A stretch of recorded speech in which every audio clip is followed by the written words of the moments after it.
This week on RSBANDB Update, the summer escape is here, which is more than meets the eye. Javelin bugs aside, we re-examine changes to magic in the weapon diversity beta and talk about the virtue of additions instead of nerfs, plus the full rundown on the Sigil discussion.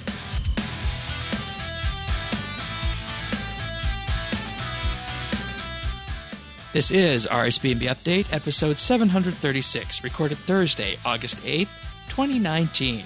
Take a sigil, leave a sigil.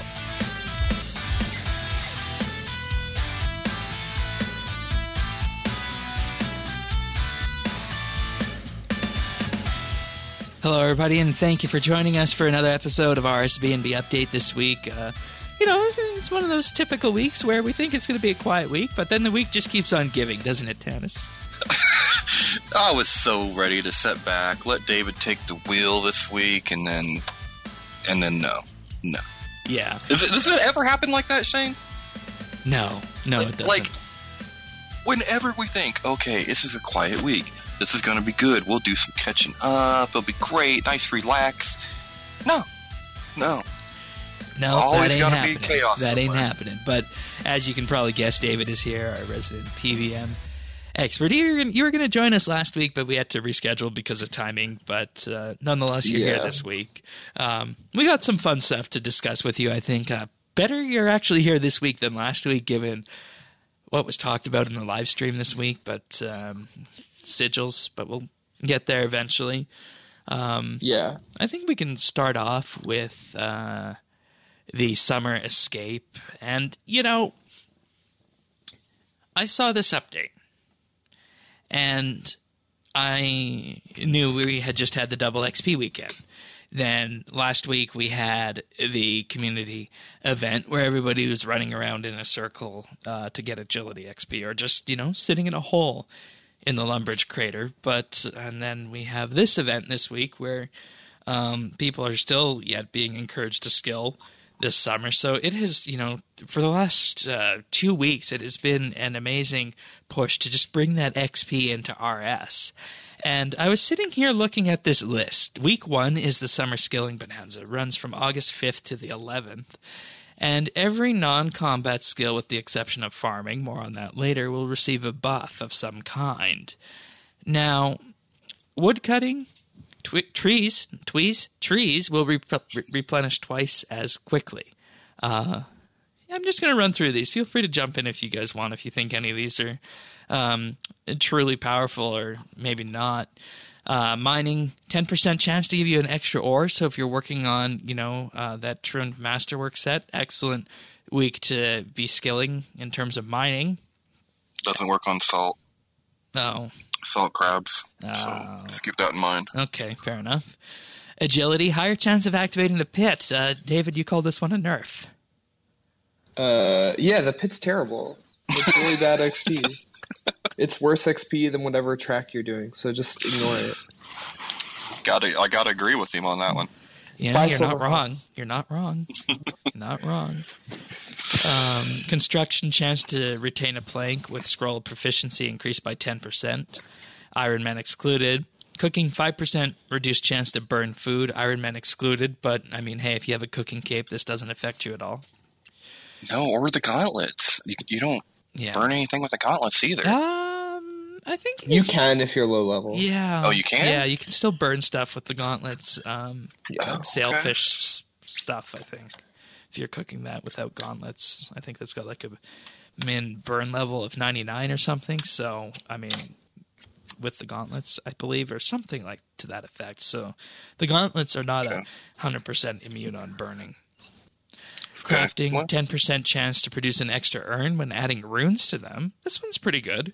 Yeah, that's cool. That's so good. This one is so good. I have to utilize this one for my farming urns so I can win this skill of the month. Hear that, Shade? Yeah. It's coming for you. Gauntlet thrown down. Hey, if you're beating me, I'll just drop a bill on keys. Easy.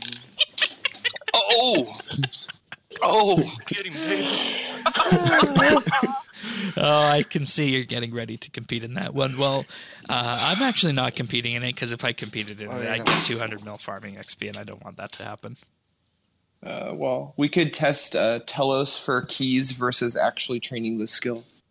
Well, you feel free to do that if you want. If you do it, I'm just going to laugh. I'm going to laugh at all the tears. Fishing spots move around half as frequently as before. Divination springs last for twice as long once a wisp is activated, and enrich nodes appear every 10 minutes instead of every 20 minutes. I wonder how that interacts with the cape. It keeps it stuck in place. Yeah, maybe. I was doing fishing yesterday at Metaphos for strange rocks, and the fishing spots were lasting so long that I kept logging out because I was too AFK. Oh, wow. Fletching gets a plus 25% XP boost across the board. Holy smokes! What? That seems pretty good, but I guess you do. I mean, you got to give someone a reason to train fletching, and I mean, if you weren't on double or something, why would you really train it? Yeah, everyone just does broads on double XP weekend, don't they? Because it takes like 1 day to get 200 mil. Yeah. Aye. All right. Herblore, extra 2.5% chance to save a secondary when mixing potions. Hunter, that's cool. 10% chance to get an extra reward when you're hunting. I wonder if this affects Big Game Hunter. I think it must. Yeah, that might be interesting. Yeah. Rune crafting, increased node spawns and double reward points at the rune span. I guess that's still a main trading method, because I think, for me personally, soul runes is my preferred rune crafting trading method, but I guess rune span is just the 100% AFK route. It's also a trim wreck. Oh, okay, then that it's a trim wreck. And yeah, that's the main reason they're doing it. I think it's one of the longer trim wrecks, and this makes it twice as fast. Yeah, it makes sense. Well, I even had a friend I was talking to this morning saying they were going to Rinspan. I'm like, ugh, why? It's like, oh, it's double points. I'm like, what do you do with the points, dude? And he said was the altar teleports for the blood altars. That's what he does it for. So I guess there is a purpose to it. Did they ever add a soul teleport? Oh, I don't think they... I doubt it. Because that seems like that'd be pretty overpowered if they did. Yeah, and the Soul Altar is the best XP. Like, if you're going for 200 mil, that's what you're going to grind out, the Soul Altar. So, yeah, I don't think so. Okay. Smithing, double the effect of Luminite injectors and double respects at the Artisan's Workshop. Okay, not much to write home about there. Thieving, Pharaoh Scepter, and Black Ibis outfit drops are twice as likely at Pyramid Plunder. Oh, that's right. There was a thing called Pyramid Plunder, right? Where that got obsoleted by Prift, that got time... obsoleted by safe cracking. There was a time when that was the meta. Yeah. It was, yeah. That's how I got 99. My hours in it. Yeah. I definitely got like 90-something thieving there before Prift came out. Mm-hmm. Yeah. Well, that's how you did it. Remember, like, to get into the Ironworth, you had to do Pyramid Plunder to get there. Mm-hmm. Mm-hmm. And all in all, there's a 25% chance to not deplete Uncharted Isle resources when harvesting, so that's why it doesn't work on Salt Tennis. Oh, okay. Well, that makes sense then. Yeah. So it's a buff to all Arc things, including Bamboo. Week 2 will be Combat and Slayer, which is increased chance of rare drops and enhanced lucky items. All charm drops give one more charm than normal. Shattered Worlds will grant 100% extra shattered anima. Boy, why could we need this? That was what it was. That's what I was going to go do. Yeah. Do you not have Bladed Dive, Terrence? No, I don't have the ability. Get it. So Bladed Dive. Bladed Dive's a game changer. Yeah, I need that. Yeah. I've just been doing it with the Traveling Merchant. Oh, that makes sense. Yeah. See, that's how I do my Livid. That's how I do my Livid too. There you go. I did all of Livid Farm in one setting. I started and didn't stop until it was complete. Yep. Did you have any injuries after that or anything? Yeah, I was going to say, are you all right? Well, it wasn't nearly as bad as the continuous Vortic injuries. I used to have to ice my hands after PVMing.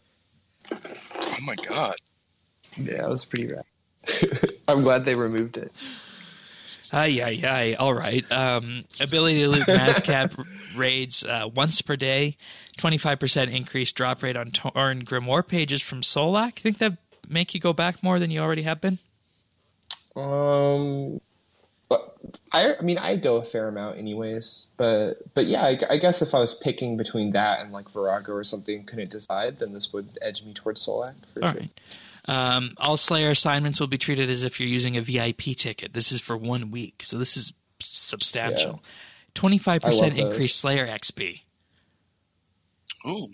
Uh-huh. Mm-hmm. Also, choice of boss Slayer assignments and a 10% increased Ushabti catch chance. Yeah, I'm gonna do that's my. cool, too. I'm gonna do the Slayer Codex next week. Yeah, that's I definitely might a have week to to dig do that it. out too. Mhm. Yeah, it's really like, it's interesting to me because I'm going for trim at the moment, and there's at least one like massive trim related buff for each of these weeks, which I that's think is cool. interesting. So this could also be seen as a way of helping out people who are going for comp and trim. But, all in all, there's buffs for regular players as well. And, I think that initially I was skeptical of this, but the more and more we go through this, it seems like a well-designed month event. Week 3 will be Elite Dungeons and Dungeoneering, which, as we know, no XP penalty in Dungeoneering and double Dungeoneering tokens. In Elite Dungeon, lore book rates will be doubled, 25% increased Slayer XP from Dungeon Masters, which is going to be Dungeon Monsters, rather. It's going to be really fun if you're doing Elite Dungeon 2 for the Slayer. Benefits there. Extra Ancient Scales and Draconic Energy whenever the drop is hit. And 1 automatic resurrection to full life points upon death per run, whether in normal or story mode. And double tokens as well from the Elite Dungeons. David, week 3, buddy. Week 3. Yeah, week 3. I need to do Elite Dungeons too, or IFB. Oh, okay. Right on. Oh, right, because you need to kill each boss a certain number of times.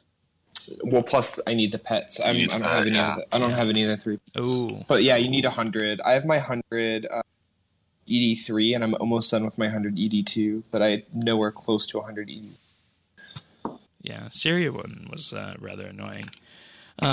Week 4 is Anachronia, which, just running down the list, 50% chance for an extra hunter mark, 50% more Herbie Werby XP, 10% increased chance of receiving codex pages when traversing the agility course, 10% extra agility XP, 0% chance to fail, 10% increased hunter XP, and 10% increased drop rates for rare items from the Slayer creatures on the island. And throughout this entire time period, whenever you're playing the game on a weekend from 12 noon on Friday to 11:59 on Monday a.m., 1 additional free clue scroll reroll per day, double skill outfit fragments, double Menaphos rep, double Thaler, double Slayer points, half boss instance cost, and a chance at mystery boxes when killing and skilling. All in all, What? Yeah. Mystery boxes. Now you were talking. So, And all in so all, I have go ahead. oh yeah, I was just wondering, what have either of you done Herbie Werby yet? Yeah. What about it? I think it's fun. It's really cute to me, and reminds me of like 2008 era RuneScape, where it's just like fun and cute, and only takes a few minutes. Yeah. And you only get a little bit of XP just to, nibble. I kind of like it. I mean, I'm just doing it for It's like 30k Herblore XP though. Unboosted. Yeah. So it's not good, but it's fine. It's not bad. I really wish it had something to keep me going back after I do the comp rec. That's a good point. And last but not least, the player-owned farm will have a substantial set of buffs to it this month, including a 10% increased breeding chance, 5% increased chance of shiny animals, 10% health and happiness increase from feeding, double item yield when harvesting, 10% more beans, and 10% increased drop rate of animals from combat, and honeycombs will be 50% more effective. I'm kind of trying to soften the blow of the player-owned farm changes of this, aren't they? Well, we don't know what those changes are I yet. think they call that gaslighting. I'm thinking that it's gonna be a XP massage.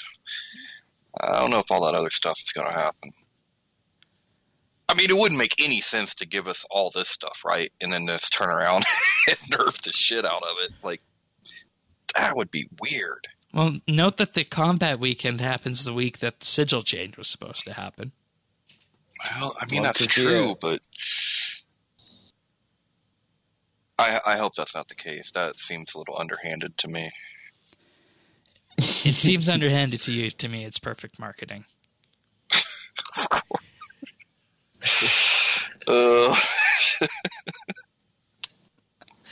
But anyways, the whole point of this is, I feel not to, load people up on XP. It's to truly capitalize on what RuneScape has branded themselves as a live game. And, I thought that this might have just been an XP push, but I was chatting with Sirion and chatting with you, Tanis, and it's all about keeping people coming back in the summer, keep them engaging with content.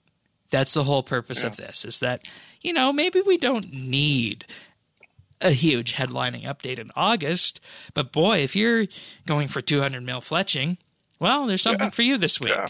Or if you're wanting to, craft some new sigils, go to Shattered Worlds. Or maybe if you're working on your Slayer Codex, there's something you can do with that as well. Or if you need to go dungeoneering, hey, we got something for you in week 3. And then, hey, maybe you just got back from summer vacation and you want to have a look at what's happening in Anachronia. Perfect time to come and have a look. All of that combined with the player-owned farm, which everybody loves playing and people are going to want to have a favorable memory of. How did you not end up in advertising? I kind of very selfishly wish that every week there was like a buff for a trim requirement. It'd be so nice. There it is. It's called the mall.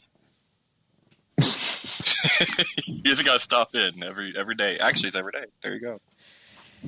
And this is similar to what they do over the winter break with all the different winter weekends. And recall, I think it was on a survey last year, people said they wanted more time limited events like this that weren't necessarily double XP, and here we are. Well, and these are better than the constant currency gathering events, right? I mean, at least it makes this up a little bit. I'm actually have gone now that we've really read through them. I'm so into this. I wish they'd do this all the time. I think there should be an autumn one, a winter one, a spring one, a summer one, and in between seasons ones. Yeah, and part of me wishes we had this discussion on the Weekly Bite this week, which you can watch at youtube.com/RSBANDB. Because, like you said, Tanis, I could have advertised this thing on the Weekly Bite this week in a different way than I did. Because this week I focused on the patch notes in the Weekly Bite, when in reality I should have focused on making August about a month to have everybody come back and play the game. Which, I mean, hey, I got 3 more weeks to do that. Might as well do that next week on this. Yeah, it's actually perfect for me, for example, because I had a summer job June and July, but I have a few weeks before school starts again in August. Mm-hmm. And so it's kind of fitting in right when I'm play again, and is actually incentivizing me to do content I wouldn't have thought I would do other. Or content that you might not have even known you wanted to do. Yeah, that's true. Yeah, totally. Yeah, and I wonder what the general sense of the community is. Is the community seeing this as another push to load us up on XP, or is this something that they're taking with open arms and running with? I think the response has been pretty good. Okay, I haven't seen any negativity towards it. But with double engineering tokens. Yeah, that's beautiful. For a week. Anything to not have to. That's beautiful. Yeah. If you guys run, let me run. We'll definitely do it that way. Let me run, man. I'll bring my main because I need tokens with it. Okay. And I won't get beat up with my main. I'll be fine. Yeah. All right. Fair enough. All right. So I think then that the summer escape has, effectively just been explained to us. And it just looks like a bunch of buffs on paper, but when you put it in the context of a living game, the summer, and the impending, let's just say, presumably, impending release of mobile sometime in the next 6 months, you wind up with something that is really unique to RuneScape and hasn't been done before. And if it can increase engagement, then, well, that's, a home run in my books. We're really looking at mobile, you think, in 6 months? I think we're looking at a beta, open Android beta in 6 months and an iOS beta in 6 months. That's what I was wondering. I'm like, okay, but is iOS shipping? That's what I want. Yeah. Otherwise, it doesn't matter. I suspect we'll see an open Android beta and an iOS beta in the next 6 months, for sure. Oh, I'm going to buy me another phone just so I can have a couple of them going. Yes. Yeah. Anyways, so let's move on to the patch notes then for this week. It's also worth noting before we do that Dungeoneering won the skill off, which wasn't a surprise. Of course it did. No, it was the most popular skill. There we go. All right. So just jumping into the patch notes right now, more changes for Anachronia still this week. Overgrown idols now correctly state that they're obtainable on Anachronia within the woodcutting skill guide. Yeah, they're there, and normally they were only limited to Karamja, so we don't really pay much attention to these as high-level woodcutters, but for mid-levels around the 75 to 85 range, these are pretty good XP. The flags on the buildings in Anachronia will now wiggle in the wind. I believe the correct term they're looking for instead of wiggle is flap in the wind. The flag is flapping in the wind. You can now start a big game hunter encounter with the bait in your Beast of Burden. You don't need to have it in your inventory. That's nice, I think. This is, over an hour of big game hunting, your inventory will get full. And I was actually thinking about this. It would have been nice in the hunter mark shop if they would have had an update, or rather an upgrade that you could purchase that would give you all your big game hunter items noted. Kind of like the player-owned farm does. Yeah, that would have been cool. And it doesn't need to be cheap. It could have been the most expensive thing in that hunter. Yeah, they should shop. totally add that. I think that's smart. But there's, I'm using notepaper for it at the moment, which is kind of it's not bad. It's just it would be a cool reward though.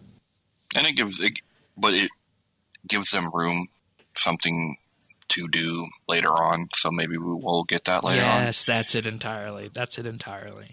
Very good. Very good. For Big Game Hunter, the amount of traps being destroyed is now consistent when choosing to skip or watch the cutscene in multi-spawn encounters. I wonder what that means. Sorry, say it again. The amount of traps being destroyed is now consistent when choosing to skip or watch the cutscene in multi-spawn encounters. So does this mean that it was destroying it doesn't mean it was destroying an inappropriate number of traps, but is it supposed to destroy the number of traps associated with the number of dinosaurs on the field, or it must have been destroying them wrongly based on whether or not you watched the cutscene. Okay. Like it must have destroyed a different number if you watch the cutscene versus not watch the cutscene, which is kind of funny. I always skip the cutscene. Okay. I watched the cutscene the first time so I can figure out what color to use for that instance. I don't do that either, because you could just figure it out based on the number left and which things you used. How so? Like you could figure out. Well, so like if you used 2 of one and 1 of the other. Oh, I don't know if you do it that way. I start off with then 1 of each. Okay, so I do 2 of one and 1 of the other, and then based on how much HP is left, whether it's the one you did. So like if it has more than 60k damage done to it, then that means the one you picked 2 of is correct. Right. Okay. And then like you could just tell based on the math. I wonder if that's more efficient than the way I'm doing it. Even if you watch the cutscene, 2 and 1 is definitely more efficient, because if the 2 is correct, then you only need 1 more dart. Right. So there's a chance you only need 4 4 spears instead of 5 spears. And you always need 5 spears with one of each. Right. All right. Fair enough. Yeah. I mean, it's like, it's minor. Yeah, it's minor. It's not like a game. It's not a game changer by any means. Combat changes. Completing the fight kill now states correctly the stats for all the fight kill and capes. I love that there's a typo for the thing that said they fixed a typo, by the way. Which one is this? The kiln capes thing. Completing the fight kill now states the correctly stats. I think you want to say that states the correct stats, right? Oh, yes, you're right. I just fixed that in my head. Yeah, me too. But then I looked back at it, I was like, that's not right. Yeah, there's another funny typo down in these patch notes, too, this week. We'll get to it. You can no longer use double surge or double escape in free-to-play. Makes sense. Completing the Temple of Amnesia on story mode will no longer state that you've completed the Shadow Reef. Hopefully it wasn't taking the other one off in the collection log, or the log. But items that are no longer valid to be affected by the effect of the Lucky Hazamir's ring, Lucky Hazamir's signet ring, will no longer display a chat message saying they were affected. This is that other typo. Of course, that's Lucky Hazelmir's ring. I want a Lucky Hazamir's ring. Yeah, me too. Don't we all? Tarn Razzler can no longer be fought in the Dominion Tower without having completed the mini-quest. All right, right on. The damage from the Eldritch Crossbow special attack now works against the pillars in the next Angel of Death encounter. Is this going to do anything for us, David? Hold on, let me reread this. Eldritch Crossbow against the pillars of next Angel of Death. It's special attack. Yeah. I mean, it's good, right? I mean, because it depends. So I don't think it'll make that much of a difference. It could make a difference in speed kills, and it also could weirdly make kills where you're doing a slower method better. Because for the most part, the way that pillars are done is that the person tanking brings Nex along with them. So you're not really having soul split up on the pillars, or you take quite a lot of damage. Oh, okay, fair enough. But if the person is far tanking, then yeah, sure, it's like definitely could be potentially useful. Although I don't think it's that big of a deal. Okay. And for anyone wondering, the special attack of this is Split Soul, which instead of healing the player when your soul split curse damages the target, it will hit for 4 times the amount of life points that it would have healed. So it's just a way of doing extra damage. And makes sense because pillars aren't necessarily a animate NPC. They're just something on the battlefield that you need to take out. Yeah. Attuned crystal body armor and legs from the Tardian crystal shop has been reduced in price by 50 Tardian crystals in Angof's crystal armor shop. Yeah, I heard that. That's about... Yeah. I could have used that a few years ago. Oh, that was amazing going through that. How long it took you to do that. The tooltip for Concentrated Blast has been updated to show the correct requirements. Trapper fragments can now be obtained from Grenwalls. The bank cleanup filter has been updated to include more free-to-reclaim items. Now, here's a big one. Super compost will no longer be made instantly when using tomatoes on the compost bin. That was instant? Uh-huh. Oh, man, I wish I'd known that. Did you know that, Shay? No, I didn't. And I mean, I don't work in tomatoes anymore, so I wouldn't have dumped those tomatoes into the compost bin, but wow. Some players had the Breaking the Storm buff retained on them, and this has now been removed. Celestial Lanterns will no longer... funny. Yeah, will no longer count 200 million XP in a skill as the highest. As such, these will not be highlighted on the interface. And as with other XP-giving items, though, you can still use them on a 200 mil skill if you wish. I don't know why anybody would do that, but okay. Yeah. I mean, I'm just hearing crickets right now, and I don't know. I'd like to ask a 200 mil person about this. But anyways. The barrel puzzle in Daemonheim Dungeoneering will no longer block players from completing the floor under certain conditions. Well, that's good. Yeah, that is good. It's Well, really I'd be hot if that happened. God, could you imagine if that happened on a large? Oof. Ugh. And I mean, at least we can get larges done quickly these days and not, the hour they used to take when it first came out. Yeah, man, that would be rough. A blocked Dayalt vein in the Mire Ditch mine can now be reached. Just seeing these little things from all over the world being updated, which is nice. Corrected seedling, elk prices, and added seedlings to Coden Seed Store in Prifddinas. Okay. Oh, that's an interesting one. Also on the same vein as this, rune crafting pouches now show a consistent capacity format. Dark beasts are now bored of imitating Ganodermic beasts and once again sound as expected.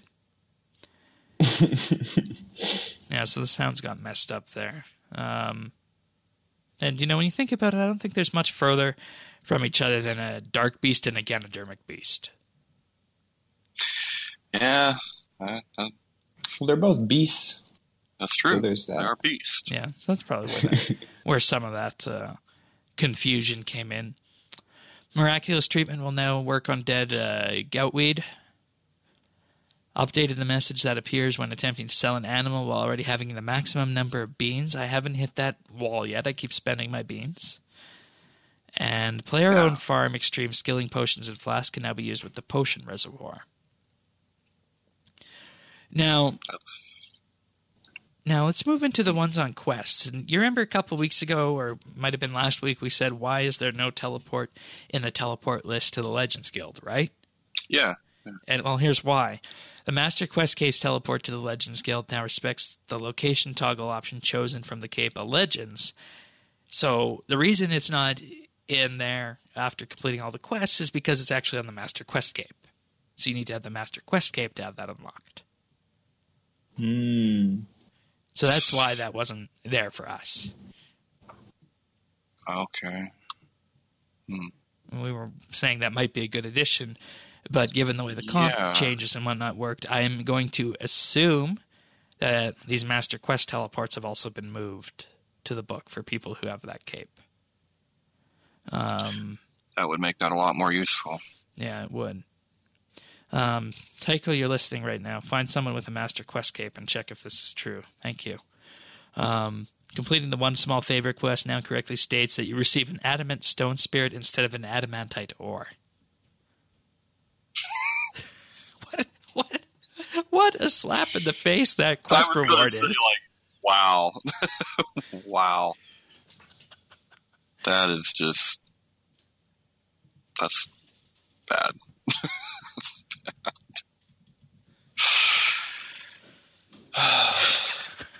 Didn't R. Kelly do a song about that or something? Pee on you, or is that Dave Chappelle? Because I feel like we just got peed on.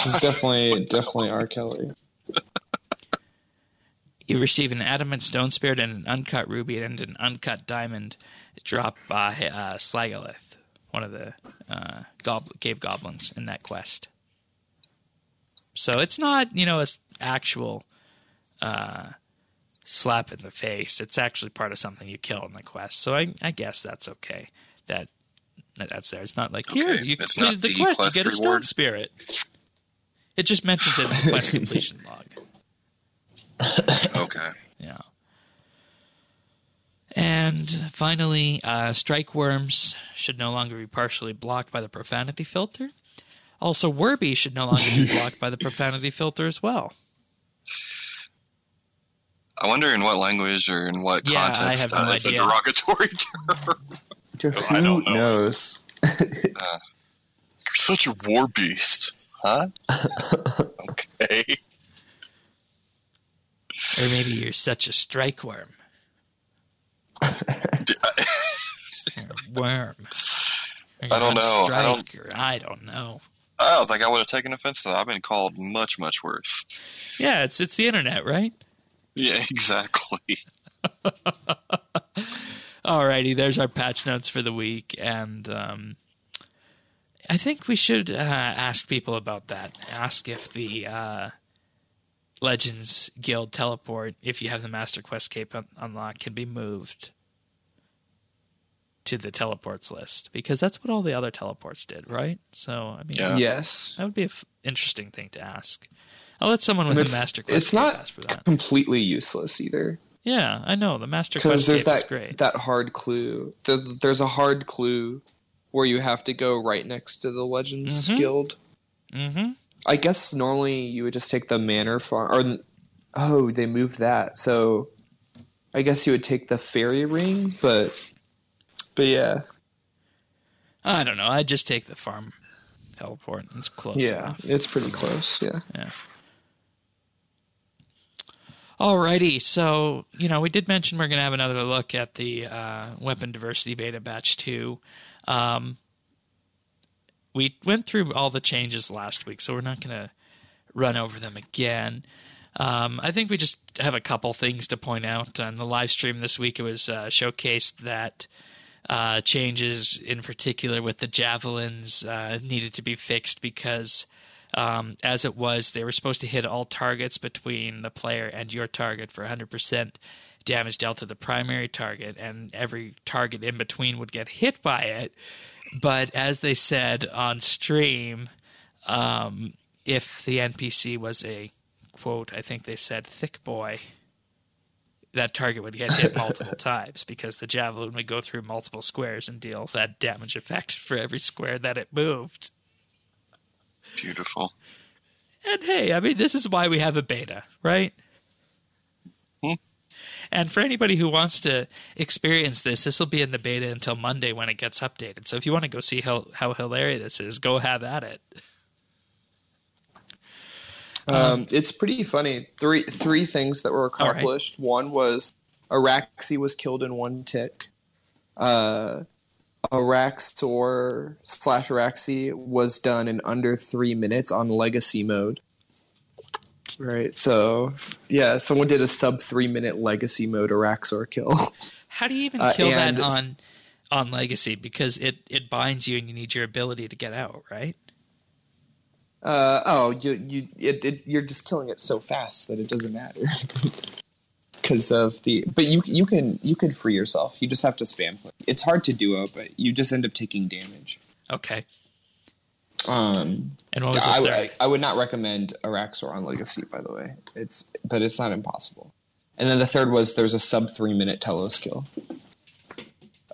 featuring a 6-second phase 1. Wow. I'm going to go do this so I can feel like a tough guy for once. Oh yeah. It'll never happen again. Absolutely wreck just any boss in the game. I'm pretty sure Virago is soloable as well. You just need someone to move it for you on phase 1, and then you can solo the rest. And this is all with the Javelins, right? Yeah, with the Javelin bug. Yeah, because it hits 5 times per ability. Yeah. Watch. I'll go get the Reaper title in the beta, just so I can see it come up one time. Take a picture. Hey, I mean, if you accomplish what you want to accomplish in a beta versus the real game, and if that's good enough for you, then hey, have at it, right? Hey, yeah, it's for shits and giggles, right? Yeah. Yeah, and it's pretty funny. Yeah. Of note, they did say a bunch of these effects for the weapons and whatnot are going to be toned down. Some of them are going to be changed. And I'm wondering how we feel about that. I was saying in the pre-show that I'm not that into it because I think that if they get toned down anytime they become good, and I'm going to define good here as worth using over a different weapon in the same or slightly higher tier because of its effect, then it defeats the whole purpose of diversity in the first place. Because if the outcome of weapon diversity is that the meta remains identical, except for maybe you bring a spear places as a switch, then what was the point of all of this? I tend to agree with that.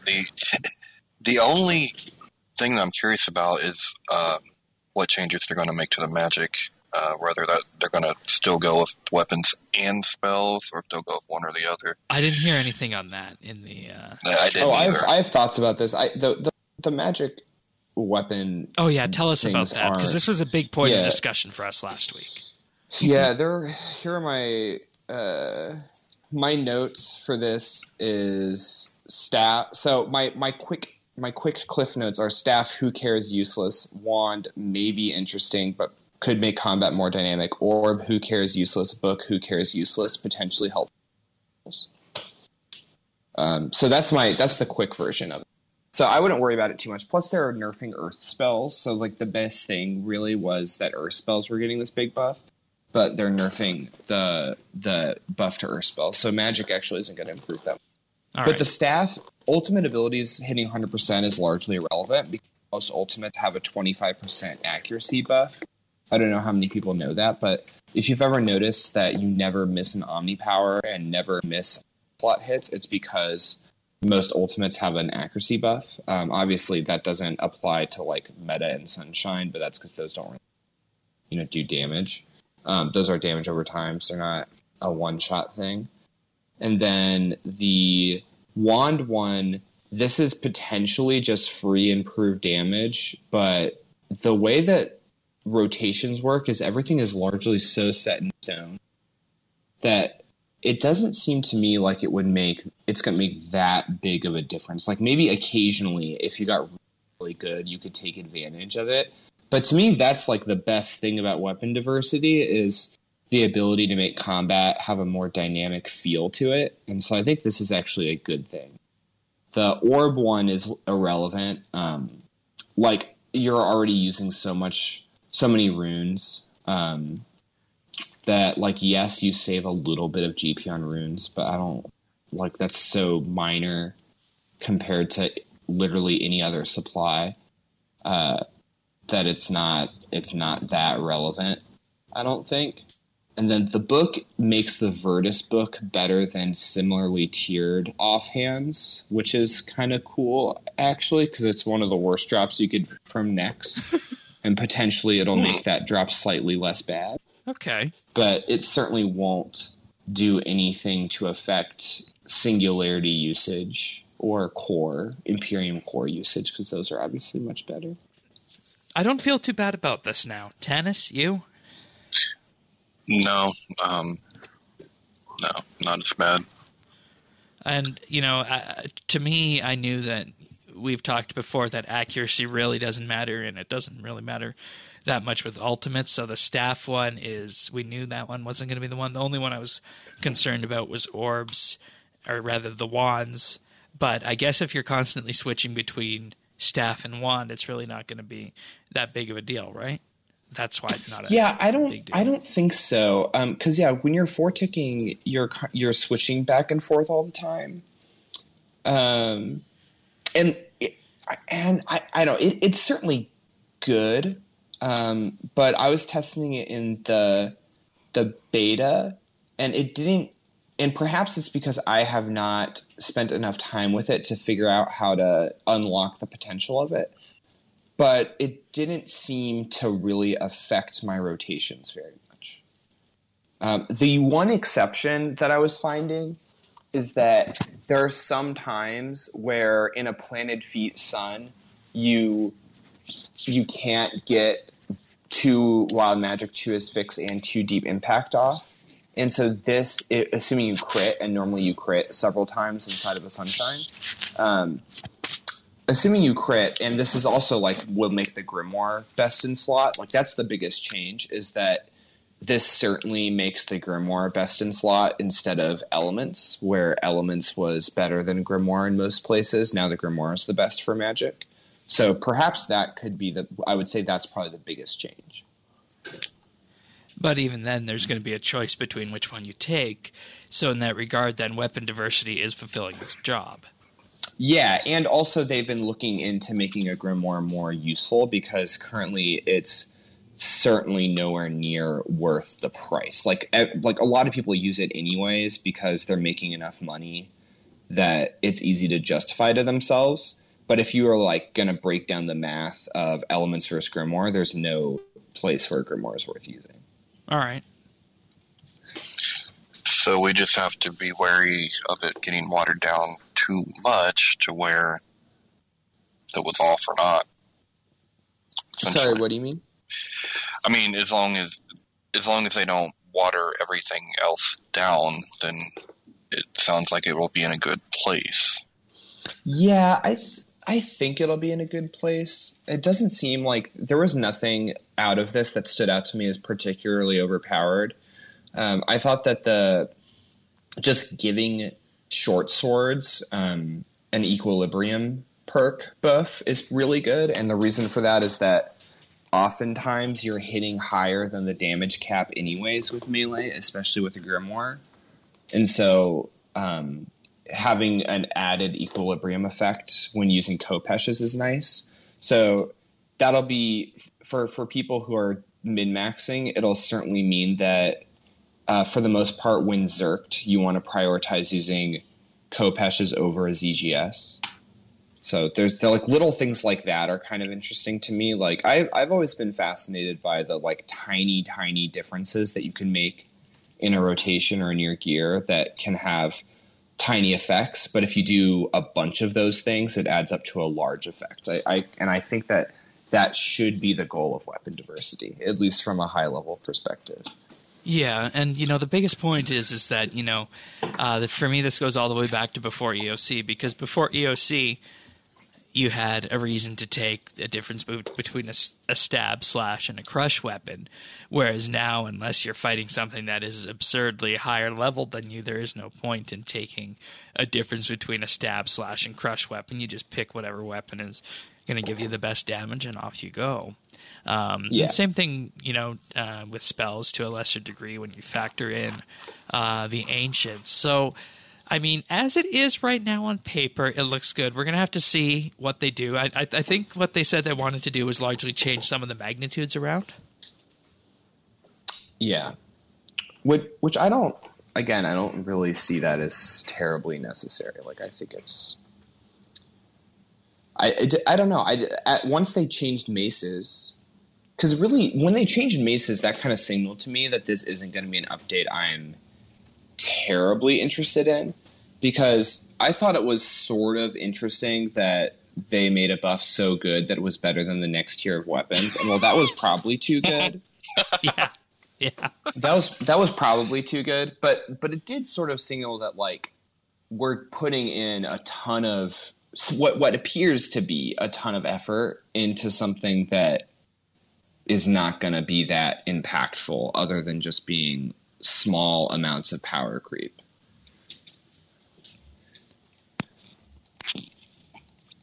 Wow. And there you have it. Yeah, and I think we can get to more of this later with Tycho's question. Yeah. I also don't dislike it. I think that's why this update's weird for me. I don't love it, and I certainly don't dislike it either. Yeah. It's just like fine. With this, do you think that what we talked about earlier in the week, where we're in a position where combat is getting more powerful for the masses, and it's getting easier for you at the top, obviously, in varying degrees, do you think that the only way forward with this is to make more and more challenging bosses, or is there a different way at the low or mid end to address that?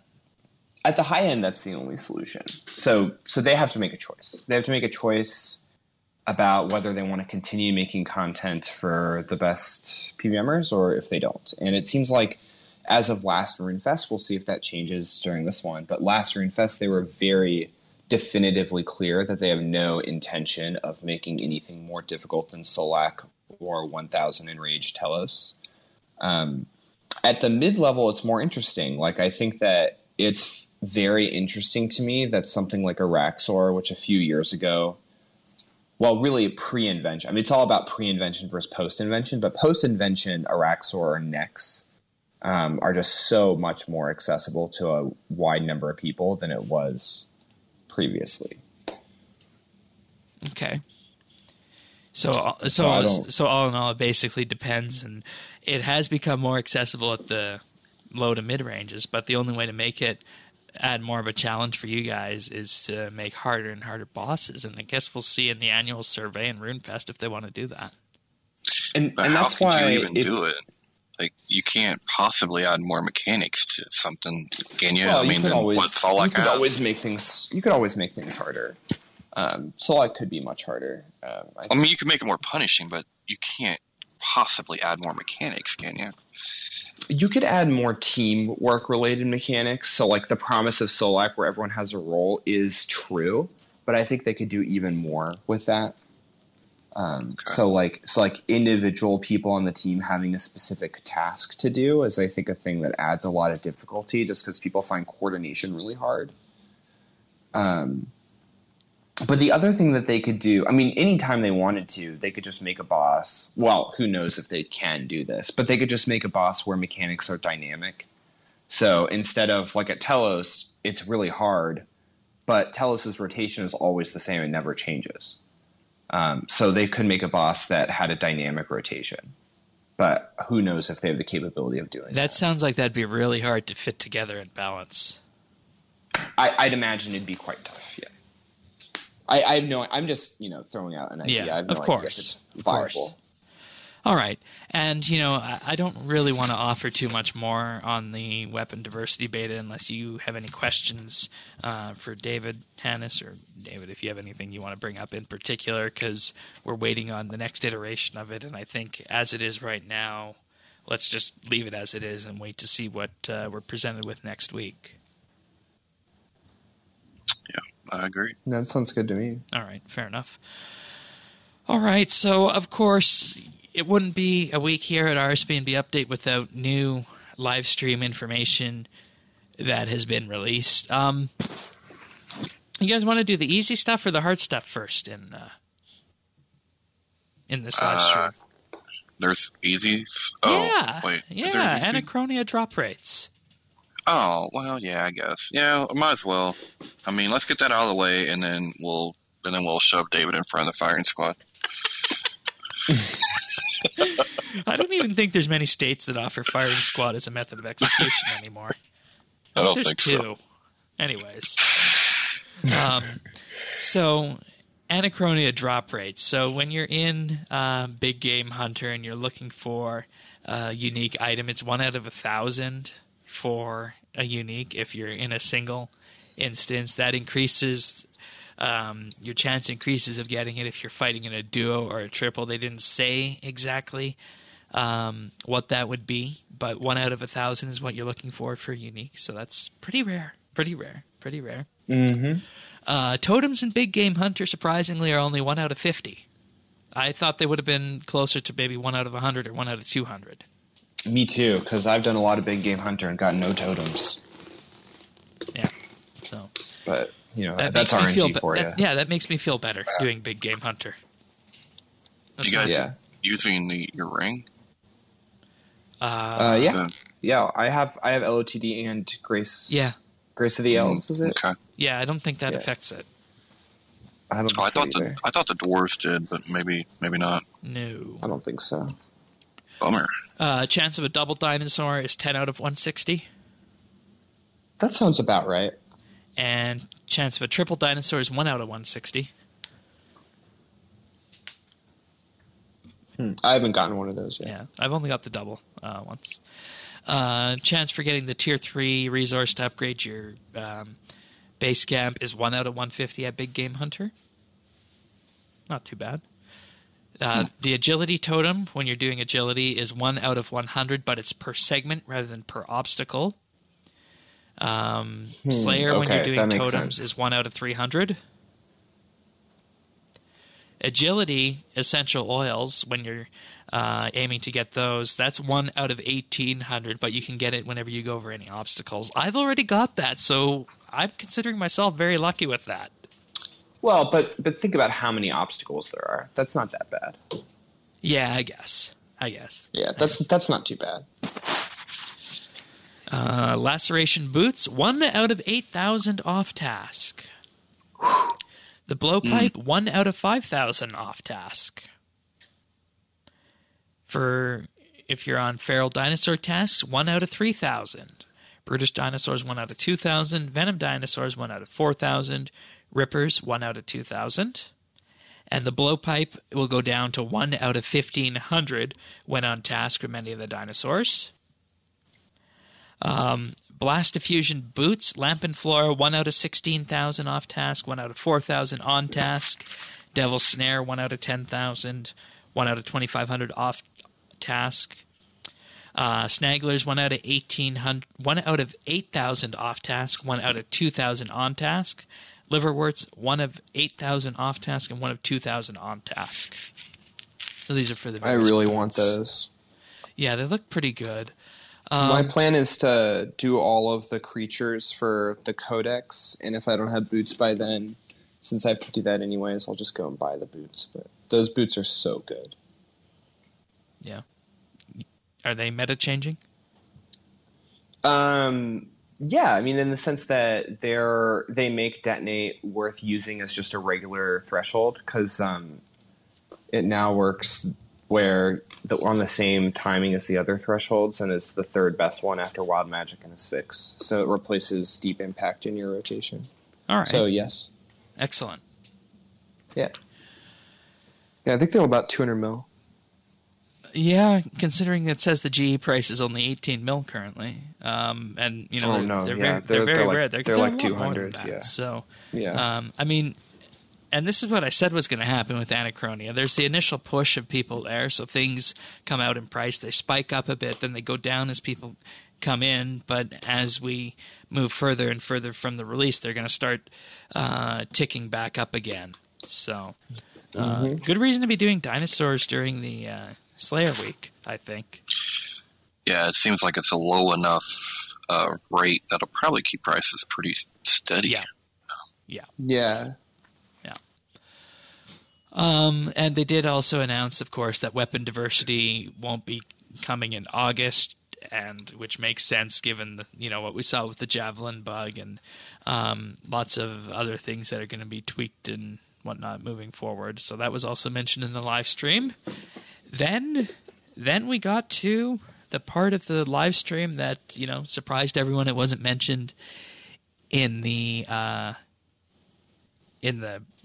August month ahead, and that's that sigils were, keyword were, being planned to be removed from the game in the coming game update on Monday when you're about to be listening to this, which I think we just need to parse this a bit. Well, they were moving though. Yeah, they were from the equipment spot yes. to the Yes, bar. That's a very good point, and that's the first clarification that was made is that, hey, sigils are being removed, but you're going to be able to access them as abilities for the same effect that used to be in the sigil slot. They're not going to run out. You're going to have them forever when you do that. Current sigils will be converted back into their base components, and you'll need to repurchase them from their various sources.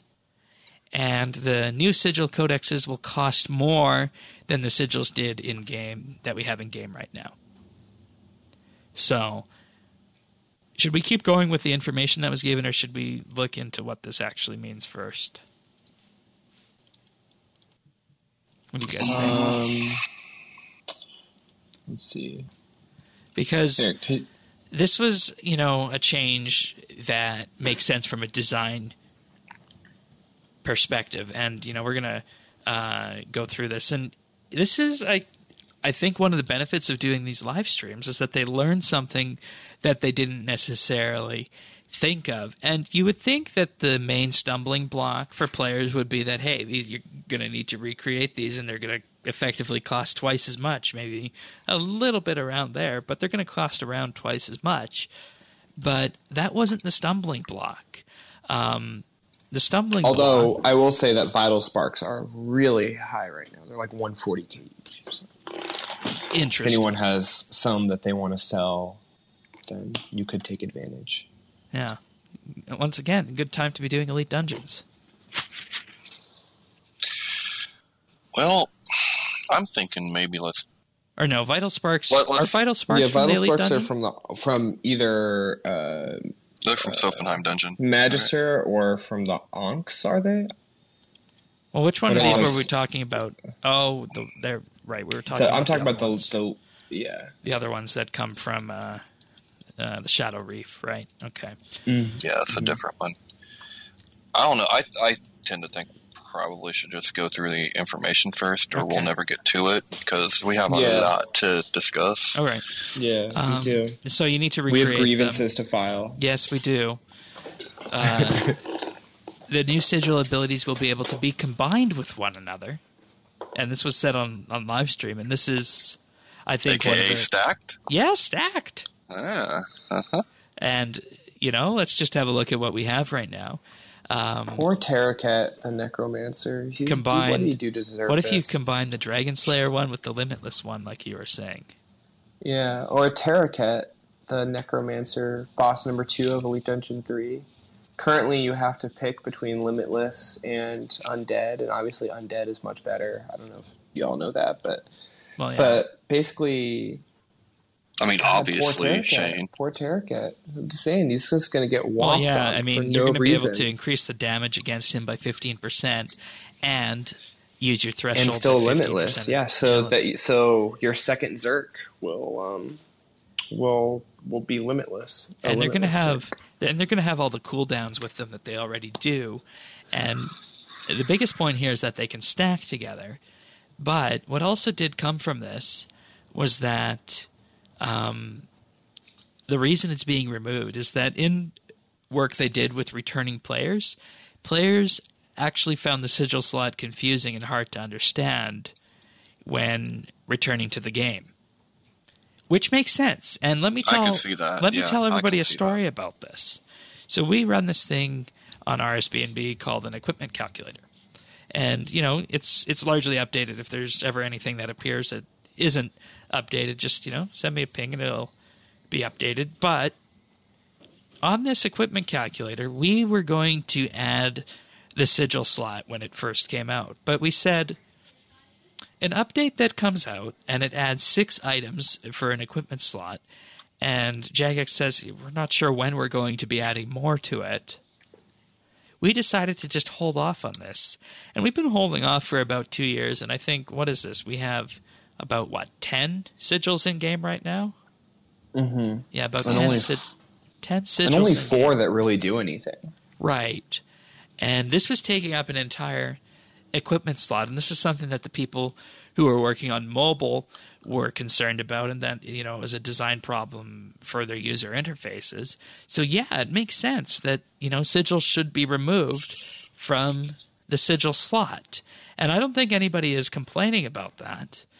And I'm going to address some of the issues that I have with this. And we need to ask, first of all, this is a two-sided question, 2 sides of the coin. First one is that sigils were probably a poor design idea, the way they were brought into game from the beginning. Not necessarily the effects that they impart on your character, but just the way that they were brought in. And the fact that they were now being removed or going to be removed as a unique equipment slot says volumes about this. And I have a question for you, mainly David, but also you, Tanis. Do the sigils right now, in their current state, make sense as moving them to abilities?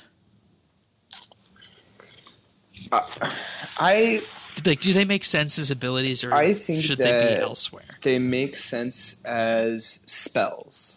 That's what they should be. They should be spells. So my opinion, the way they should work is the exact same way that Vengeance or Disruption Shield works, where you could activate it as a spell and it doesn't interact with cooldown whatsoever. So you could do an ability, and so currently you could do an ability and hit Disruption Shield at the exact same time, and it doesn't affect it whatsoever.